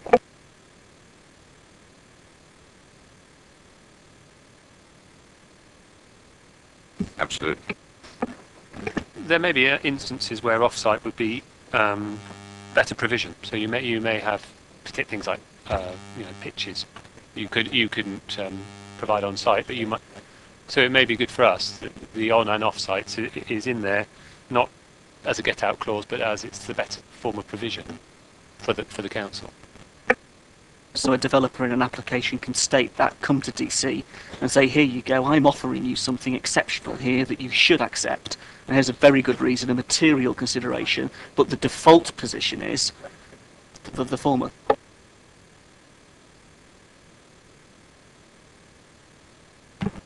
Back to you in a second. Does that mean are you happy with that wording in that last paragraph, given that explanation?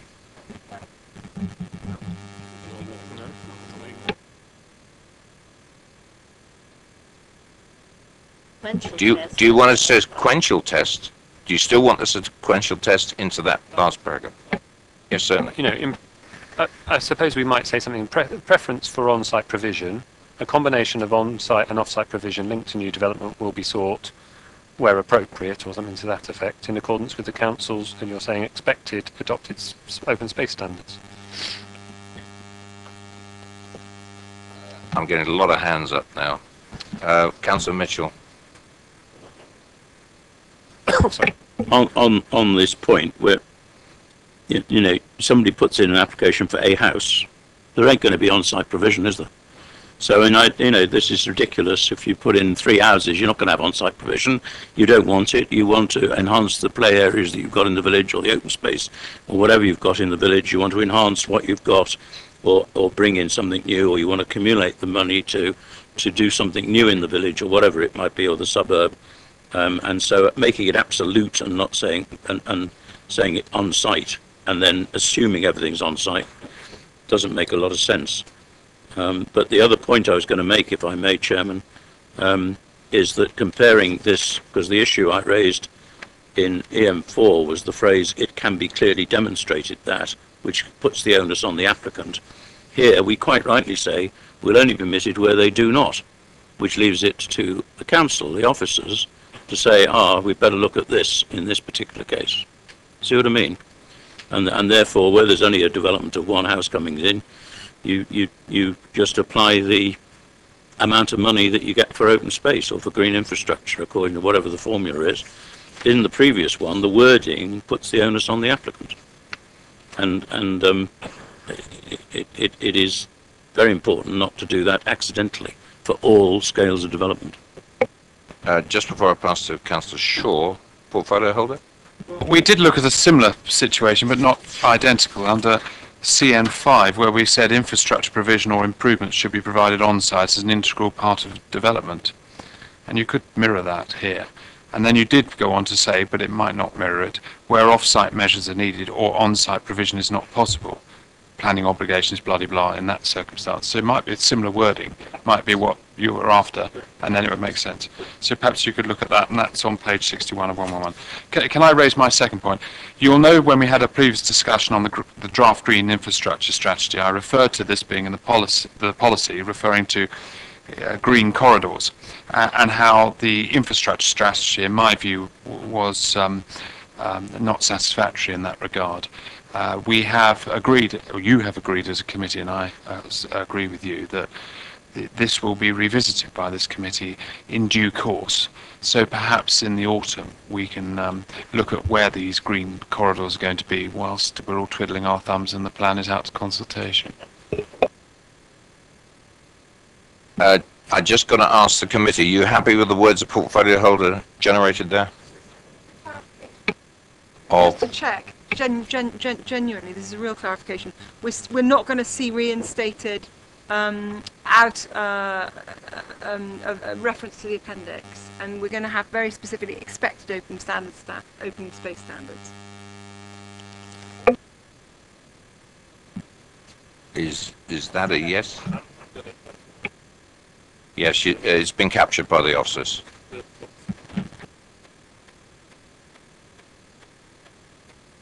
Councillor Shaw. Thank you, Chair.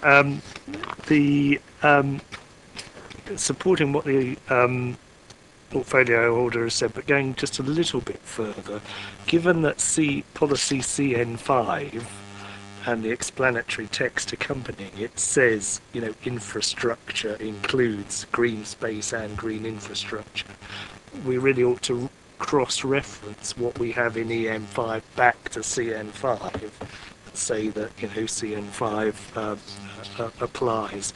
And I think the hour is too late to sort of really, go through this in detail, but on 6.32,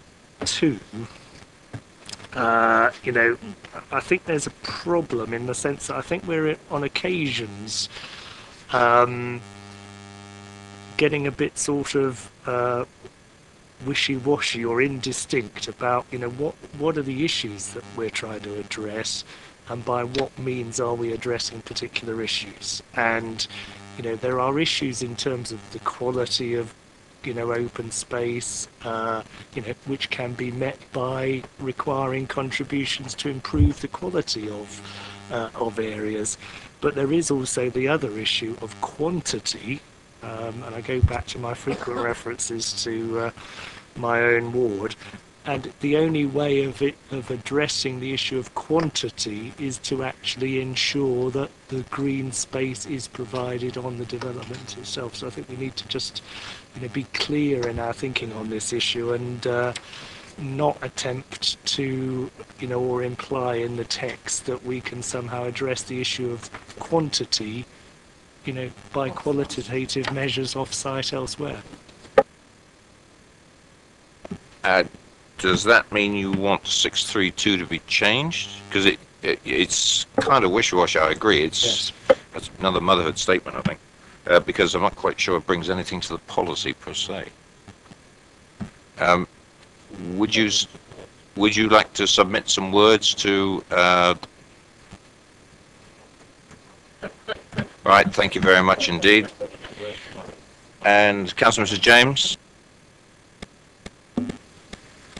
So it's just a plea again, because we, as a committee, very clearly, and I know that the Green Infrastructure Strategy is back in the forward plan, but if you look at 245, the expected quantity standard and minimum standard is still there.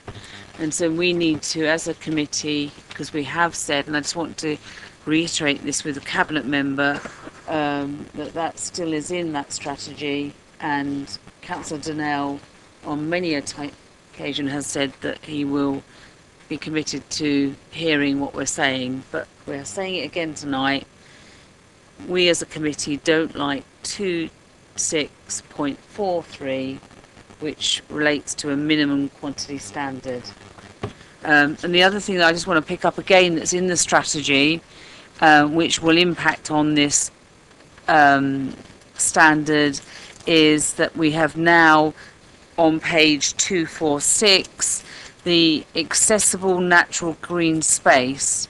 This administration has moved it from being a 5-minute walk to a 10-minute walk, so you have to walk another 5 minutes to get to an accessible natural green space. And I think we should be saying that we have concerns about that. I'm just flagging this again for when this comes back, but that is a reduction in the standard. I keep saying it every time this green infrastructure strategy comes up, but page 246, this council has reduced the standard in relation to accessible natural green space. You now have to walk another 5 minutes. Thank you. That's been noted, and certainly the first point you made we've captured that up here. Thank you.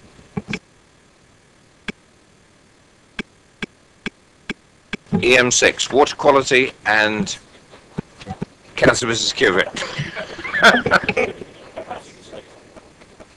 Yeah, but you cannot compare where you live, where you always bang on about the fact it's rural, when Councillor James lives in an urban. And your points are? Okay. Very, very quickly, in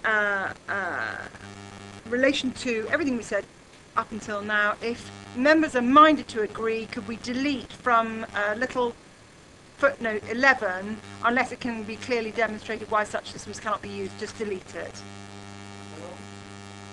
Page 109 of 269, first paragraph where there's a little 11. It's a footnote 11 at the bottom of the page for his expansion. No, in the policy. Okay. After 11, after the superscript 11. So it says unless it can be clearly Yes, demonstrated. understood. Yeah, that's first thing. Second thing, is everyone minded to agree that? Yeah. Okay, great. That'll come from the chair. Thank you, Mrs. Cubitt. I have to do it this way. A, for the recording, and B, for the minutes. Is that acceptable to the committee? Is everyone decrying that one? Thank you. Thank you very much, Chair. Secondly, policy SS5, I think that's a typo. It should read SS4.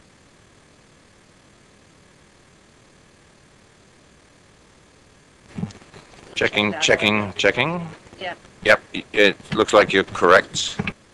And then just very briefly, why in our previous iteration, second paragraph, it said all granting of planning permissions with a S. Why is the S been removed?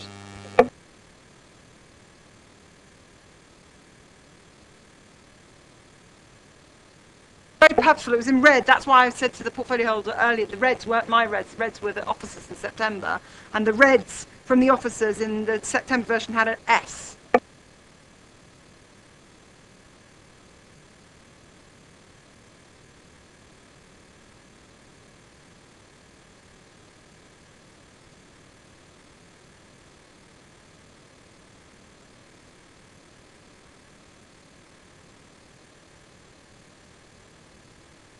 Is that it, Mr. Cubitt?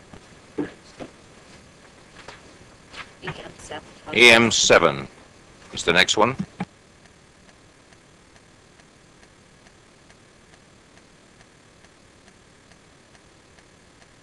EM10 renewables. Councillor Lee. I think, as I've mentioned, there are two proposals in my ward.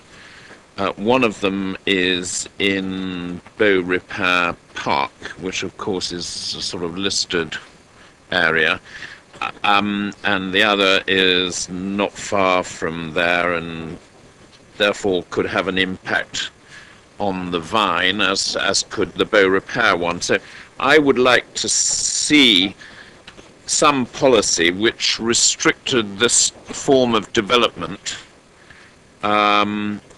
from, or such that either conservation areas or listed properties or whatever were protected from this type of development.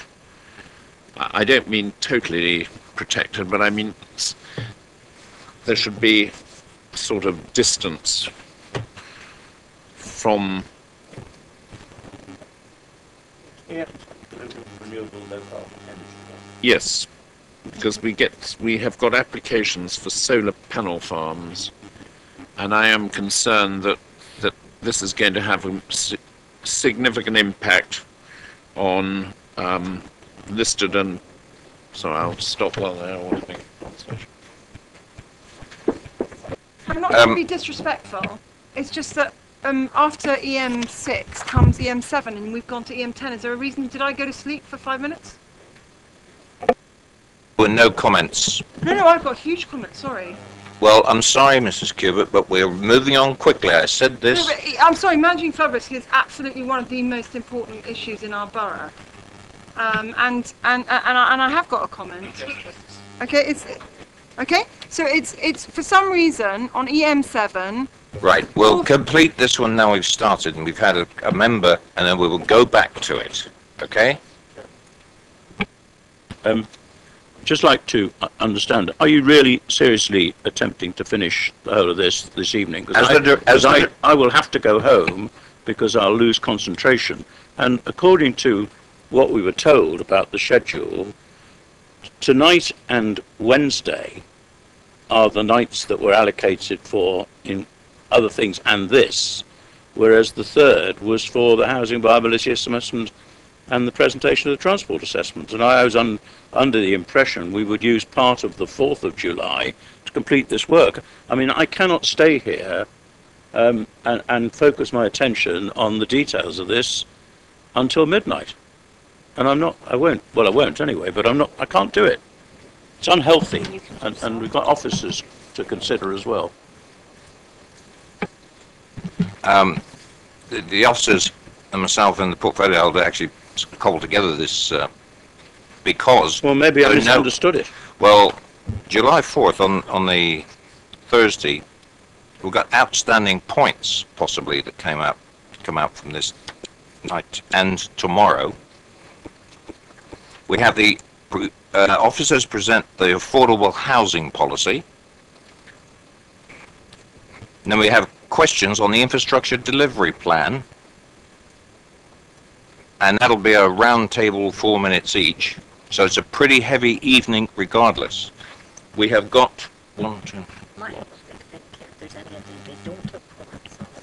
Are there any, what the next thing we could do to speed this up tonight? None of us want to be here late, I can assure you. There are no other dates that officers and members can get together.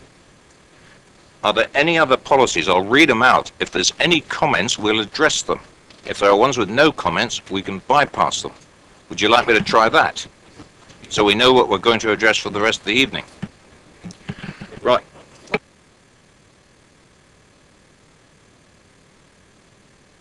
Yes. Maybe split them between tonight and the 4th or something. So we see what we've got. But very quickly, we'll run through the remaining policies. If you've got no comments on them, maybe we can manage maybe addressing one or possibly two on Thursday. But that's the only way we're going to do this. But we knew this was going to be a long night. This is why we've been trying to keep the comments to a minimum. This is what we said right at the outset. Suggest a form of words, capture it, incorporate it, distribute it if we have to. Let's go through them quickly.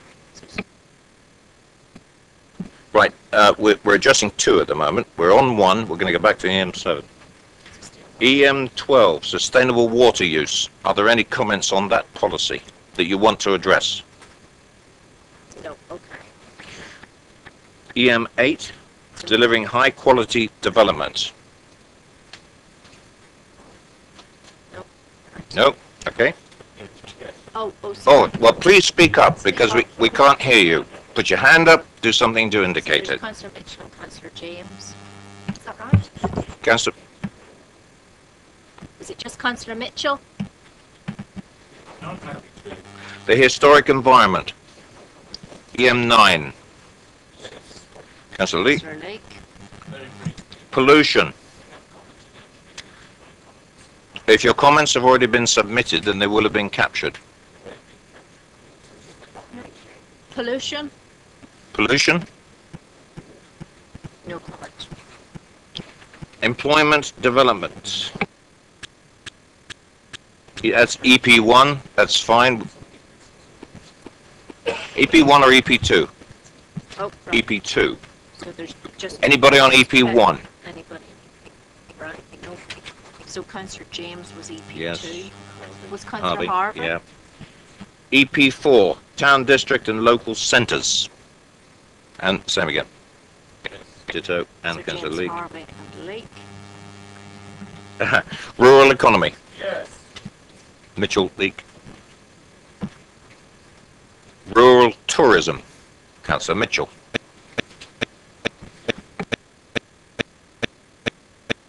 Which one, Councillor Leake, you said you were minimum input onto...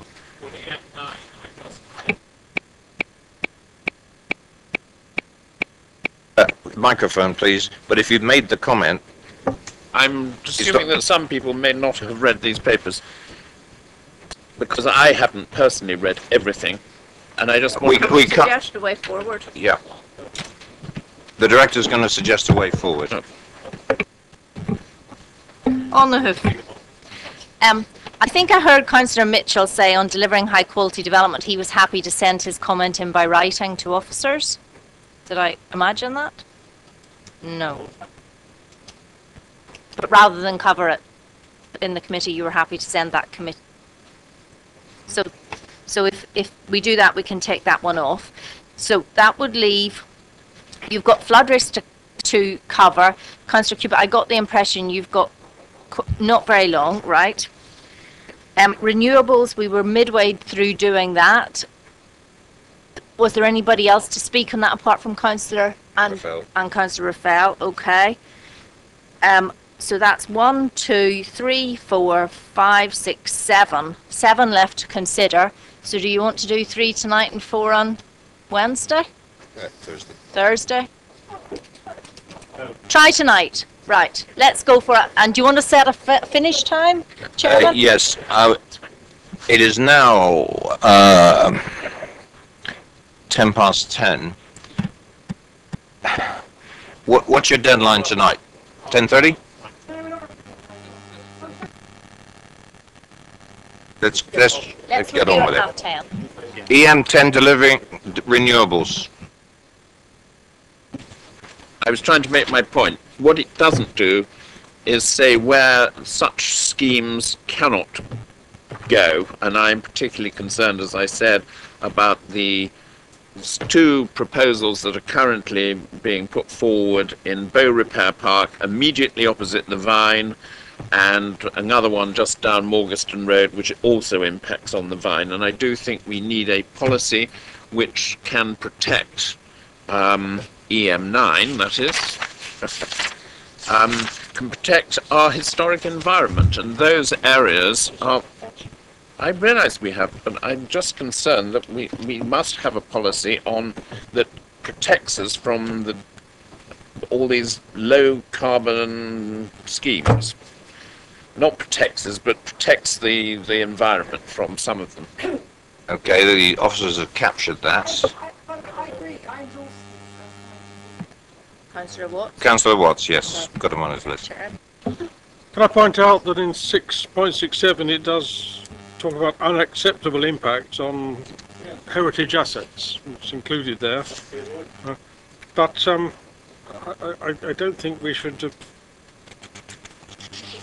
overstate this case. I mean, I'm always encountering conflicts between big C conservation and small c conservation. I mean, we get that with people trying to modernise their listed buildings, if I may say. So, and clearly I would agree that if the classical view of the vine was going to be disturbed by some large structure, but the idea that you could see it from the vine would damage it, I just don't believe at all. And frankly, we're building new heritage here, aren't we? I mean, I like 18th century canals, 19th century railways, 20th century suspension bridges, 21st century wind farms. And we mustn't go over the top. We're saying this huge sort of areas around some of our heritage assets that have got to be protected from any touch of the 21st century. And we must have renewable energy. We have a beautiful digester now on the skyline as I drive from Andover to Whitchurch, which I'm glad to say the Development Control allowed permission for. And fundamentally, I think that what Councillor Leake is saying, that anywhere near a heritage asset, we shouldn't have any of the new structures, and I just don't agree with that. I think the reference to it here about unacceptable impacts could be arguable with photographs and views, but just not having it anywhere near them I wouldn't agree with at all. And I think we're sort of digressing away from policy into planning and development control, because that's what development control is all about. Councillor Raffel. One of the difficulties we've had is that, depending on the application, it appears that Hampshire County Council has some jurisdiction over this in terms of its policies and its determining whether, under its Minerals and Resources Committee, Regulatory Committee, determines his applications. I had experience of an application in my ward for a biodigester, which went before the Hampshire County Council, and it was clear that their policy was hopeless. It simply hadn't got a clue. All the urban members thought it was fantastic to stick something in the middle of nowhere, and it wasn't a political issue. It was people from across all political parties. If they came from an urban area, they wanted to stick it in the countryside. And yet, their Hampshire County Council's policy said that anything like this should be stuck on a brownfield site or on an industrial area, which of course is in most cases was in an urban area. So it was bonkers, their policy. This currently drafted EM10 does not address solar farms, it doesn't address biodigesters, and it doesn't address what Councillor Lee calls windmills. Last time we were here, I'm pretty sure he said windmills. Yes, that's it. No, the wind turbines. It doesn't address it. These applications are current. We've got a solar farm application on the board of my ward coming forward at the moment.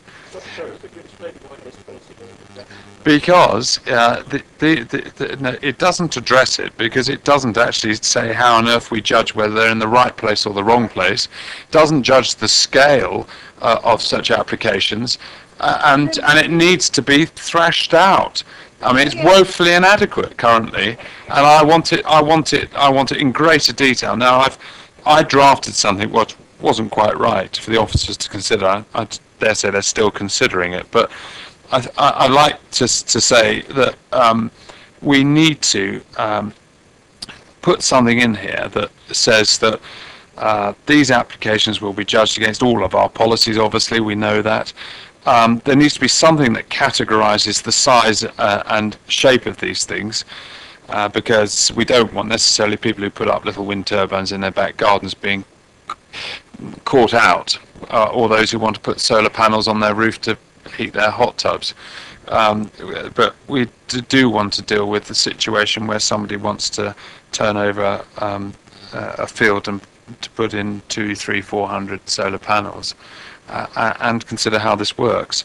One of the things that is in here that I thought should be considered was that that they will only be permitted where there are no adverse impacts on the natural environment, or and because this is part of here, or the economic or social impact can be mitigated or outweighed by the benefit directly to the people affected. Because you see, there's one thing saying there's a solar farm which the local parish would like because it lights up their houses at night because they want it. There's another thing saying, well, actually it's going to go into the national grid that's going to go all the way around the country, and all the local people are up in arms. And of course they haven't actually measured what local impact is for that. It could be who's the impact upon here.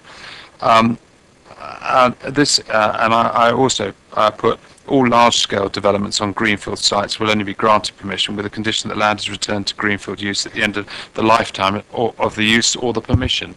Now that may be a condition that's normally imposed, but I think it ought to be part of the policy that there's something about the temporary lifetime. I don't know if officers are able to comment upon what their current thinking is, but it needs, in my view, some thought. One thing I've seemed to have ascertained that I'm not quite sure your draft has actually got to the officers. When I put in the last one with the bits about that other thing, countryside, the housing in the countryside, that part, it's in there. But maybe you haven't picked that up. It's fine, but it's in there. But I think I'll have another go, shall I? Yeah, I think not sure that we picked that up in principle. I think what members around the room are looking for is a sort of a policy that enables us to say no, and this policy is very much determined in terms of trying to be proactive in terms of achieving renewable energy and low carbon development, but putting in the provisos that you can use the environmental, social and economic issues in terms of determining the application. So we can take a look at that, but our approach here was to be more positive towards those forms of development rather than negative. What I would like to see is a policy that gives some indication as where these things are appropriate and where they're not appropriate, if possible. The reference to the Energy Opportunities Plan does do that in terms of some of the more large-scale stuff, so it identifies areas where particular technologies might be useful. But we can look at that in a bit more detail. Councillor Gardner. Thank you.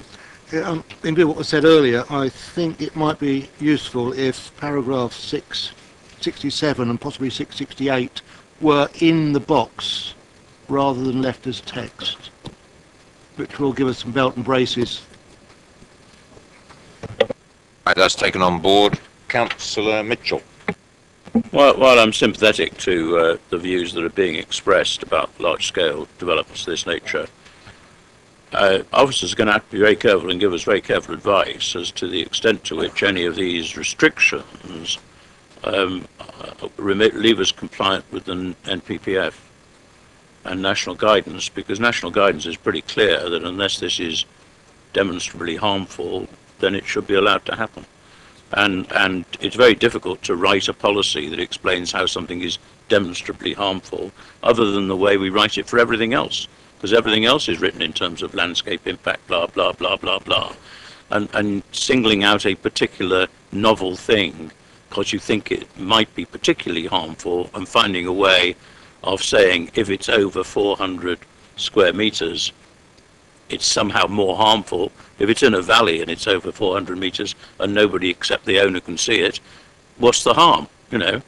And so I think it is inherently difficult to be explicit about things like scale and the nature of these things, particularly as the technology is evolutionary.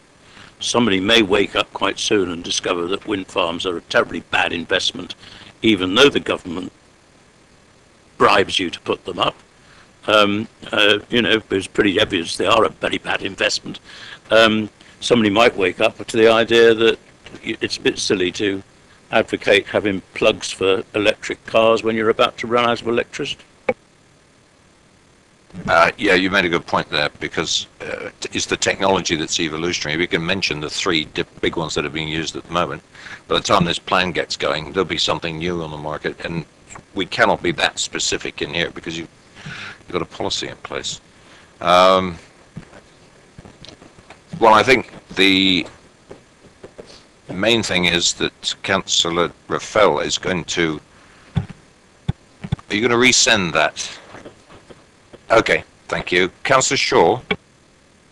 Yeah, speaking in favour of the policy as it's currently written, because I don't think anyone who thinks objectively about these things can doubt that actually it is absolutely essential that we do actually generate energy from renewable and low carbon resources. And the paragraph as it exists at the moment is perfectly balanced between, you know, weighing that requirement up against other impacts, which may include local ones or wider ones. So, I think the policy is fine as it is at present, and I think it's rather dangerous to weigh it, and create a situation in which potentially. If this kind of suggestion is implemented elsewhere, we get in a situation where people in a small geographical area are outweighing the needs of the many.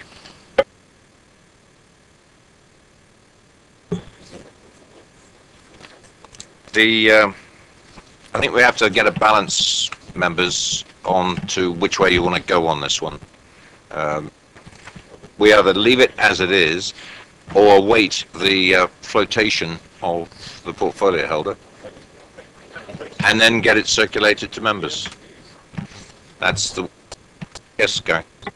I'm quite happy with the policy as it is. We should be embracing renewable energies and low carbon, not having this dogma which this Conservative councillors seem to have. No wonder this country's having an energy crisis with this outdated thinking. We should be embracing this technology.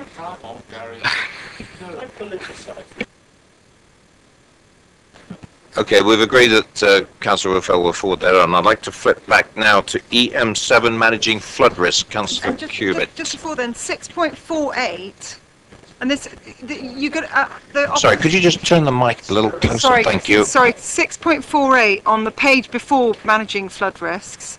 I think the policies referred to there are the old numbers, because for some reason you've changed all the EMs around, and now we're referring to green infrastructure and biodiversity when you're supposed to be referring to And that is quality. accepted, it's wrong, Okay, it's going to be great. changed. Okay, I'm a bit nervous about other ones since it's also important. Right, now, EM7, Managing Flood Risk. Right, and for some extraordinary reason, four lines down of the box, we deleted the word windfall last time, and that word for that sentence started with developments. And I would like that word windfall deleted again, because I don't understand why it's been reinstated. It should refer to all developments. So I don't know whether members are agreed with that. But it's very peculiar that that's come back. What? Yeah. No, but it's odd that it was removed when actually we need developments, not windfall developments. Yeah, And I then- think Mr. Hunter wants to come back on this one, specific. We'll look at that. Okay, he's back to mulling again at the moment.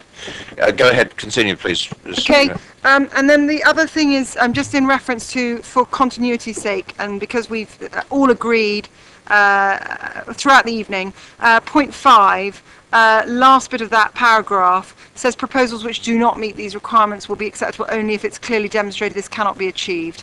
I suggest, and I hope members will agree, that we delete that for now. Developers will, I'm quite sure, refer to the MPPF when they need to and have to, and there is even a special document that the MPPF refers to, which is in relation to sequential testing. It's not necessary for us to put it there, and we can let the developers prove and not give them a let-out clause. I don't know whether members are in agreement on that. Do you get along with that one, members? Yes. Thank you. Sure. The reason it's windfall is that all the greenfield allocations have had a sequential test already undertaken. So, sorry, I'm not prepared to accept that at all, and I'll tell you why. this is a policy for the next X number of years, and the sequential test has not necessarily been applied correctly anyways, so we can have another debate offline on that. And I don't see why you need to remove the word, you need to keep windfall in order to protect other things. That would seem very bizarre to me, because we have an obligation under the NPPF and under the special paper referred to on sequential testing and flood risk.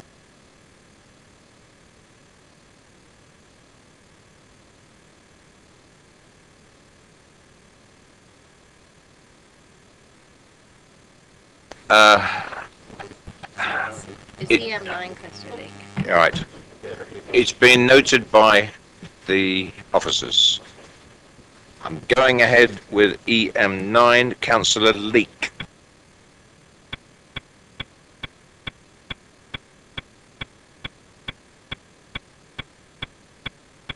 Protecting the vine.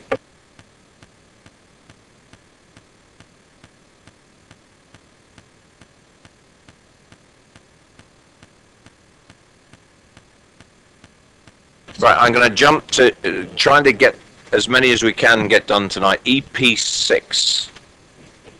EP6, Rural Tourism. Councillor Mitchell. Councillor Mitchell.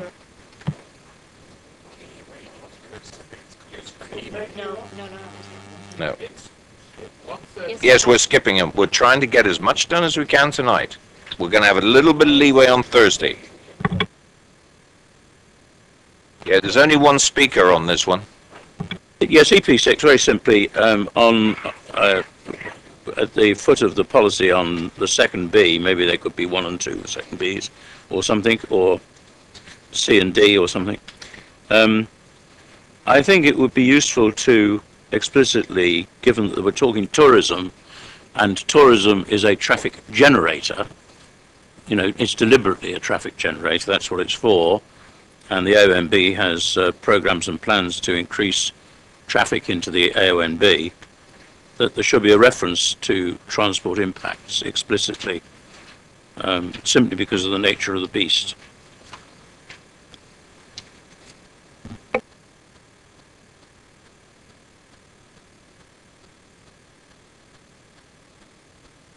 Have you got a formal words that you want to put C in there?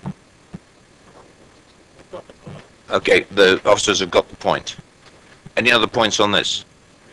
Right, it's 10:30. We've got 3 outstanding. Now, EP2 would be the next one. Alternative uses for employment. This is Councillor James and Councillor Harvey. Councillor Harvey. Thank you, Chair. The question I wanted to ask of the officers on this one, 129 of 269, was for me, it's the Tesco's issue. Here we have a different kind of use on a site that was proposed, that was a former industrial site. And what I'm looking at here is the context of this policy permitting, or being permissive in that.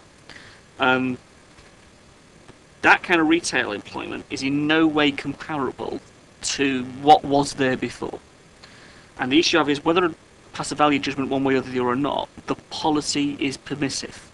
And we're back into that game we had in the old local plan, where a developer can come along and make the case, and we lose a very valuable piece of employment land. Now, some of the industrial and freehold employment land that we have in the town is under incredible pressure because of it is the sort of land it is, where it is, and it is capable of generating significant employment.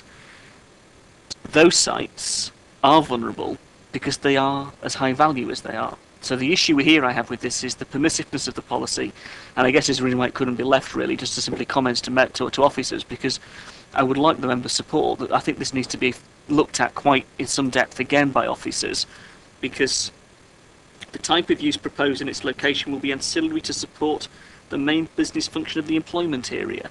That can be read in so many different ways and argued.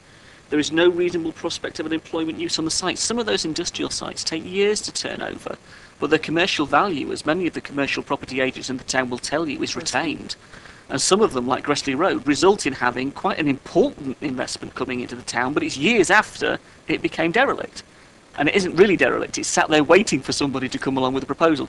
So there's a whole range of issues here packaged up with, should we be as permissive of this in this way? Councillor Mrs. James, did you want to go? Said, thank you. Councillor Mitchell. Yes, I understand the issue, but I think there is another argument on this. If you put a small food business in an inside an employment area, you reduce traffic out of the employment area at lunchtime and so forth, and you reduce people going somewhere else on their way to get some food or whatever it might be. There's a lovely example of this in Reading, west of Reading, on an employment site, where one of the developments there is a leisure centre on the employment site, and it's made the employment site more attractive to mainstream businesses, because employees love the idea of going out of the office and having a swim or a game of tennis or squash, or on the way to the office having a swim. Speak directly because my daughter worked there for quite some time, and she was very upset to leave that area, and it's been very successful, and it's not got empty office buildings. So I'd ask members to think carefully how they want to amend as ancillary to and support, because it's the words ancillary to and support the main business function which makes it attractive to me. I would say that you might want to strengthen it somewhere in the text that says how you test that the main purpose of it will be local to the employment site. But I think it improves the possibility of letting the employment premises and getting new ones built. I'd have advocated for Basingview. Councillor Mrs. Cubitt. Yeah, Craig, hi. oh, sorry, my mistake. Councillor Lee. Oh, after Mrs. Cubitt.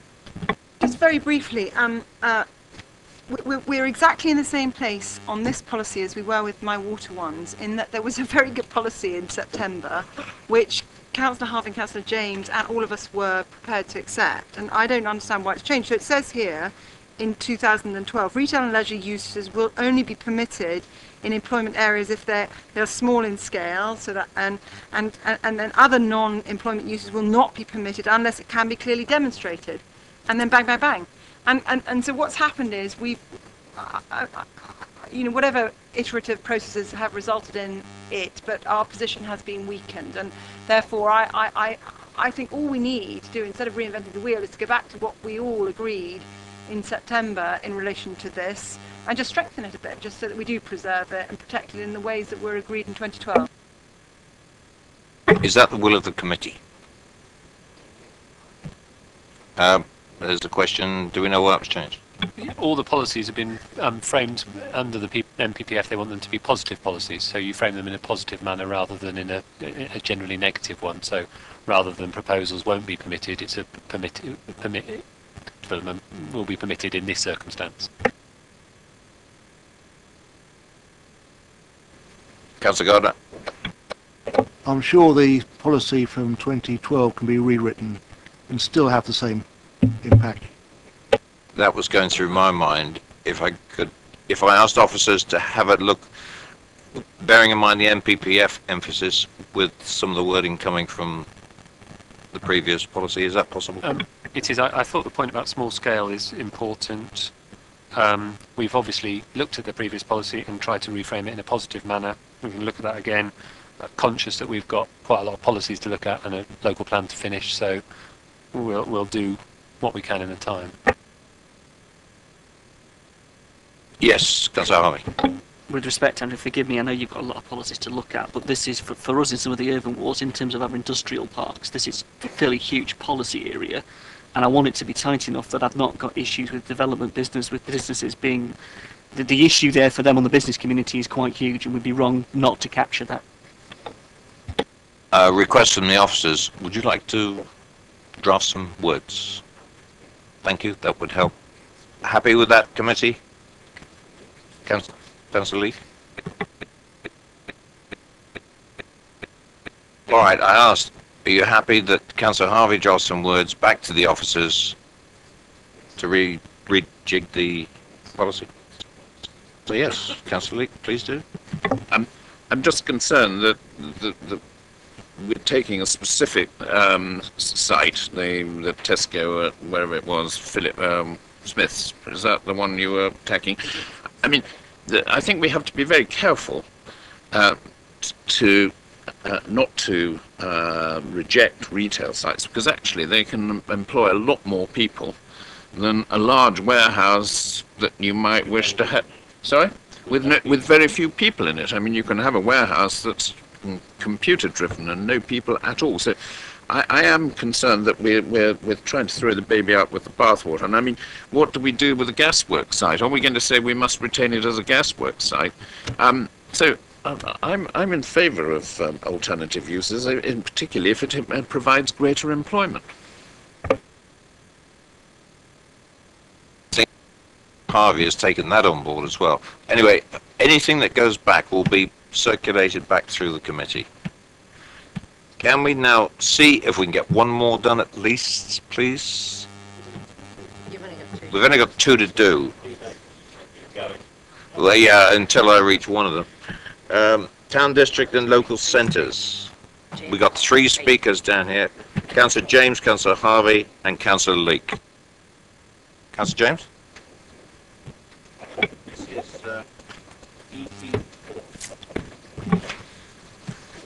Yeah. Mine refers to, my concern is the change in boundary of the town centre. That in 726, the town centre boundary has defined, and it's just to be aware that where, and particularly for those members in Brookvale, where that now has been re-altered, that boundary, that development in relation to housing and because of where it is, the town centre enables flats to be built, and there's no definition in relation to flats. You can build as high as you like and as many as you like because it's inside the boundary. So you need to, and it's a national policy. So my concern is by defining the boundary and bringing in the town centre car parks, which we have, we're then going to enable them to be developed potentially. And what will happen is we will get flats, because that's what you get in town centres. So that concerns me in relation to this policy, really, is that why did we draw a different boundary, and why that boundary? When you look at it, if you look at the existing and the old, I don't understand why we did that. And if we were going to do it, I would want a different line. Particularly, I don't particularly like the line that we've drawn. I think I answered this question at the committee we had last week. The MPPF is clear that town centre boundaries should enable growth and ability for a town centre to grow. At the moment, our town centre boundary is very tight. Town centre uses include residential, as there's a permissive approach to residential in any of our built-up areas, so that town centre boundary has no bearing on that, and there certainly is no specific point about flats. So in terms of this approach, this is about making sure that the town centre and its environs are viable and can develop over the plan period. But just to be aware, so you're all aware when you support this, that boundary has now changed and it includes the town centre car parks. And in relation to town centre development, in relation to housing, there is no definition, and so you can build what you like in the town centre. It's only outside of that where it's limited. It is true. You can. There are in relation to flats. Sorry if I wasn't clear. The town centre use can include residential, but what I was saying was whether you're in or outside of the town centre boundary, the ability to put residential development is not affected by that boundary. It depends on the particular site and whether it has the attributes that would make a good residential development. It's not affected by whether it's in or outside of the town centre boundary. But if it's inside the boundary, there's no restriction on the height and how many, whereas if it's outside of the boundary, there is a restriction. There's nothing in our plan that would restrict or limit those particular things. It would be down to the planning application and the context. There's no specific guidance that says it should be one or the other. I don't support the change to the boundary line. Right, that's been noted. Councillor Harvey. On EP4, the first paragraph talks about centres and says the viability of a centre, particularly the last sentence, any development that would harm the vitality and viability of a centre will not be permitted. It then lists the 3 groups of centres, and then we've got our line in now about local shopping parades. So I guess my question to officers in terms of application of this, do we protect local shopping parades? Because the paragraph talks about centres and will not be permitted for centres, and then we've got a different word. So is it the vitality of centres and parades will not be permitted? I'm just looking at it, and will that stand up? If I'm faced with, that application coming forward, will we get those local shopping parades protected?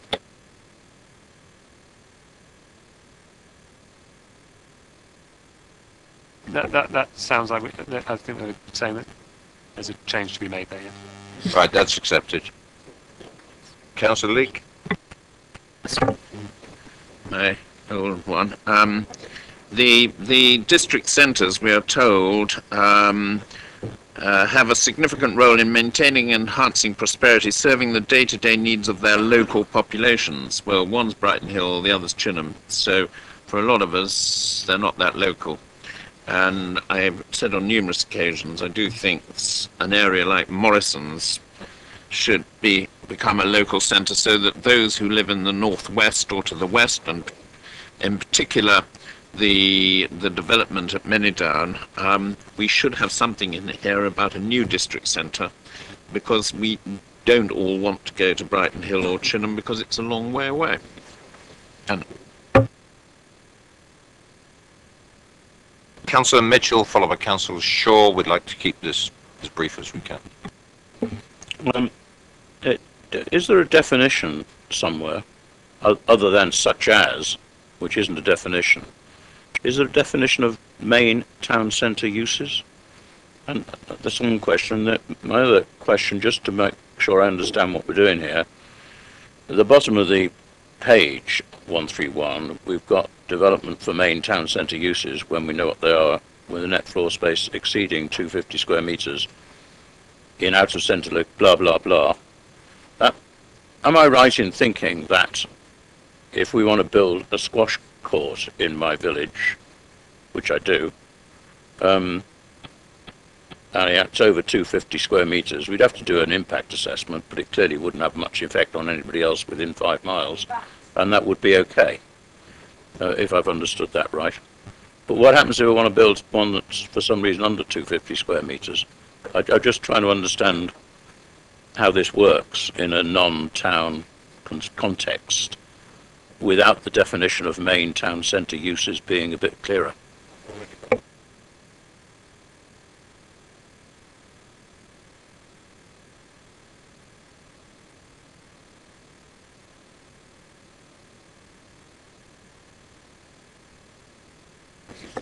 Thank you, gentlemen.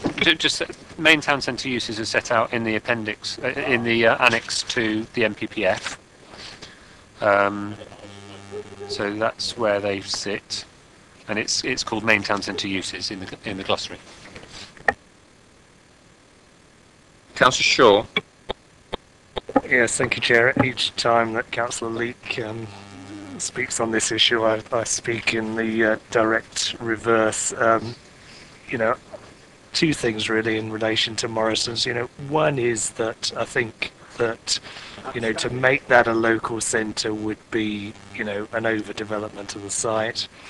Secondly, I don't think it's a practical proposition anyway. And I think the horse has bolted, with the building of the B&M store, which, in a sense, could potentially have been a location, but, that is now taken up. So I don't think it's a sort of practical proposition in that regard. And I think really if we identify that there is a a need for a district centre, that really ought to be on Manidown, and there is an opportunity there potentially. Right, thank you for that. Now, that's EP4. We got one more. Do you want to go for it? Rural economy, and gentlemen, I'm quite sure you keep it as short as possible. Well, you haven't got ages tonight and you haven't got ages on Thursday, so which one would you like? Let's start, Councillor Leake. Rural economy. Well, I've given my views. I've said this is a charter for the farmers to do just what they like, and actually the farmers make up a very small proportion of those living in the rural areas, and we have to have regard to the interest of the other residents, who are many. And I'm not at all happy with these, with this policy. It's the farm diversification and things of that sort are just wholly unacceptable. We seem to have, I know it does have some reference to local highway network, but it seems to me that this is a lot looser than our previous policy.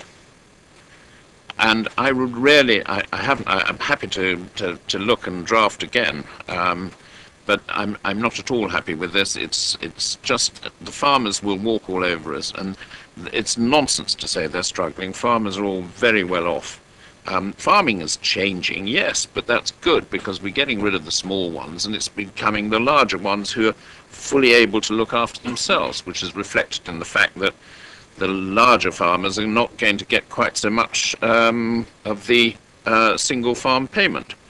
So I would like this to be looked at again, and I'm more than happy to try and write it, but I'm not at all happy that we have farm diversification everywhere, and the nonsense that it will support the main agricultural enterprise, I just don't accept.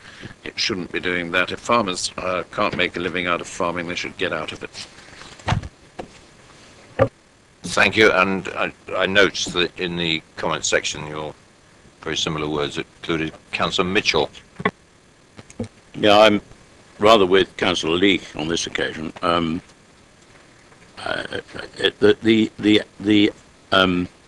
broad idea of it involves the extension or expansion of an existing rural business or rural employment site. The place is my neck of the woods. It has quite a number of previous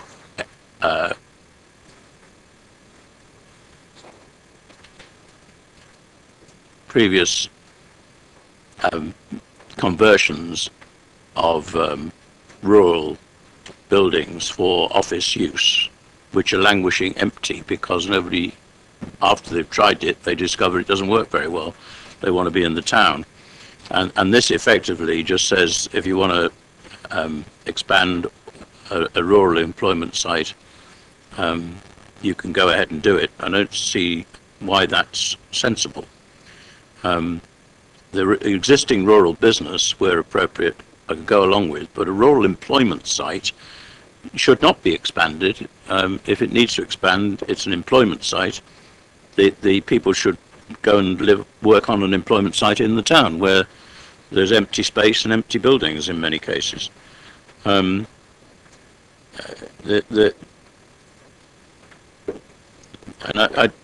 again, I think that we need to be rather more careful about this. But the other point of this is that actually this is where I had originally proposed the thing we had the big argument about earlier, which was about which is in now a housing policy. I had a thing where it said that where the local village community sees a need for and supports something on the edge of the community, which is to do with the local economy, then that's okay. And I'd like to import back into here, since it's now been taken into housing. It wasn't intended for housing, it was intended for employment. It was actually intended for services to the local community, for which there's all sorts of good arguments I won't bore you with. But I'd like to see that capability imported back into here, rather than the extension of an existing rural employment site. I see no merit in agreeing to the extension of a rural employment site at all. Chairman, I should probably have declared that some of my income comes from farming. Okay.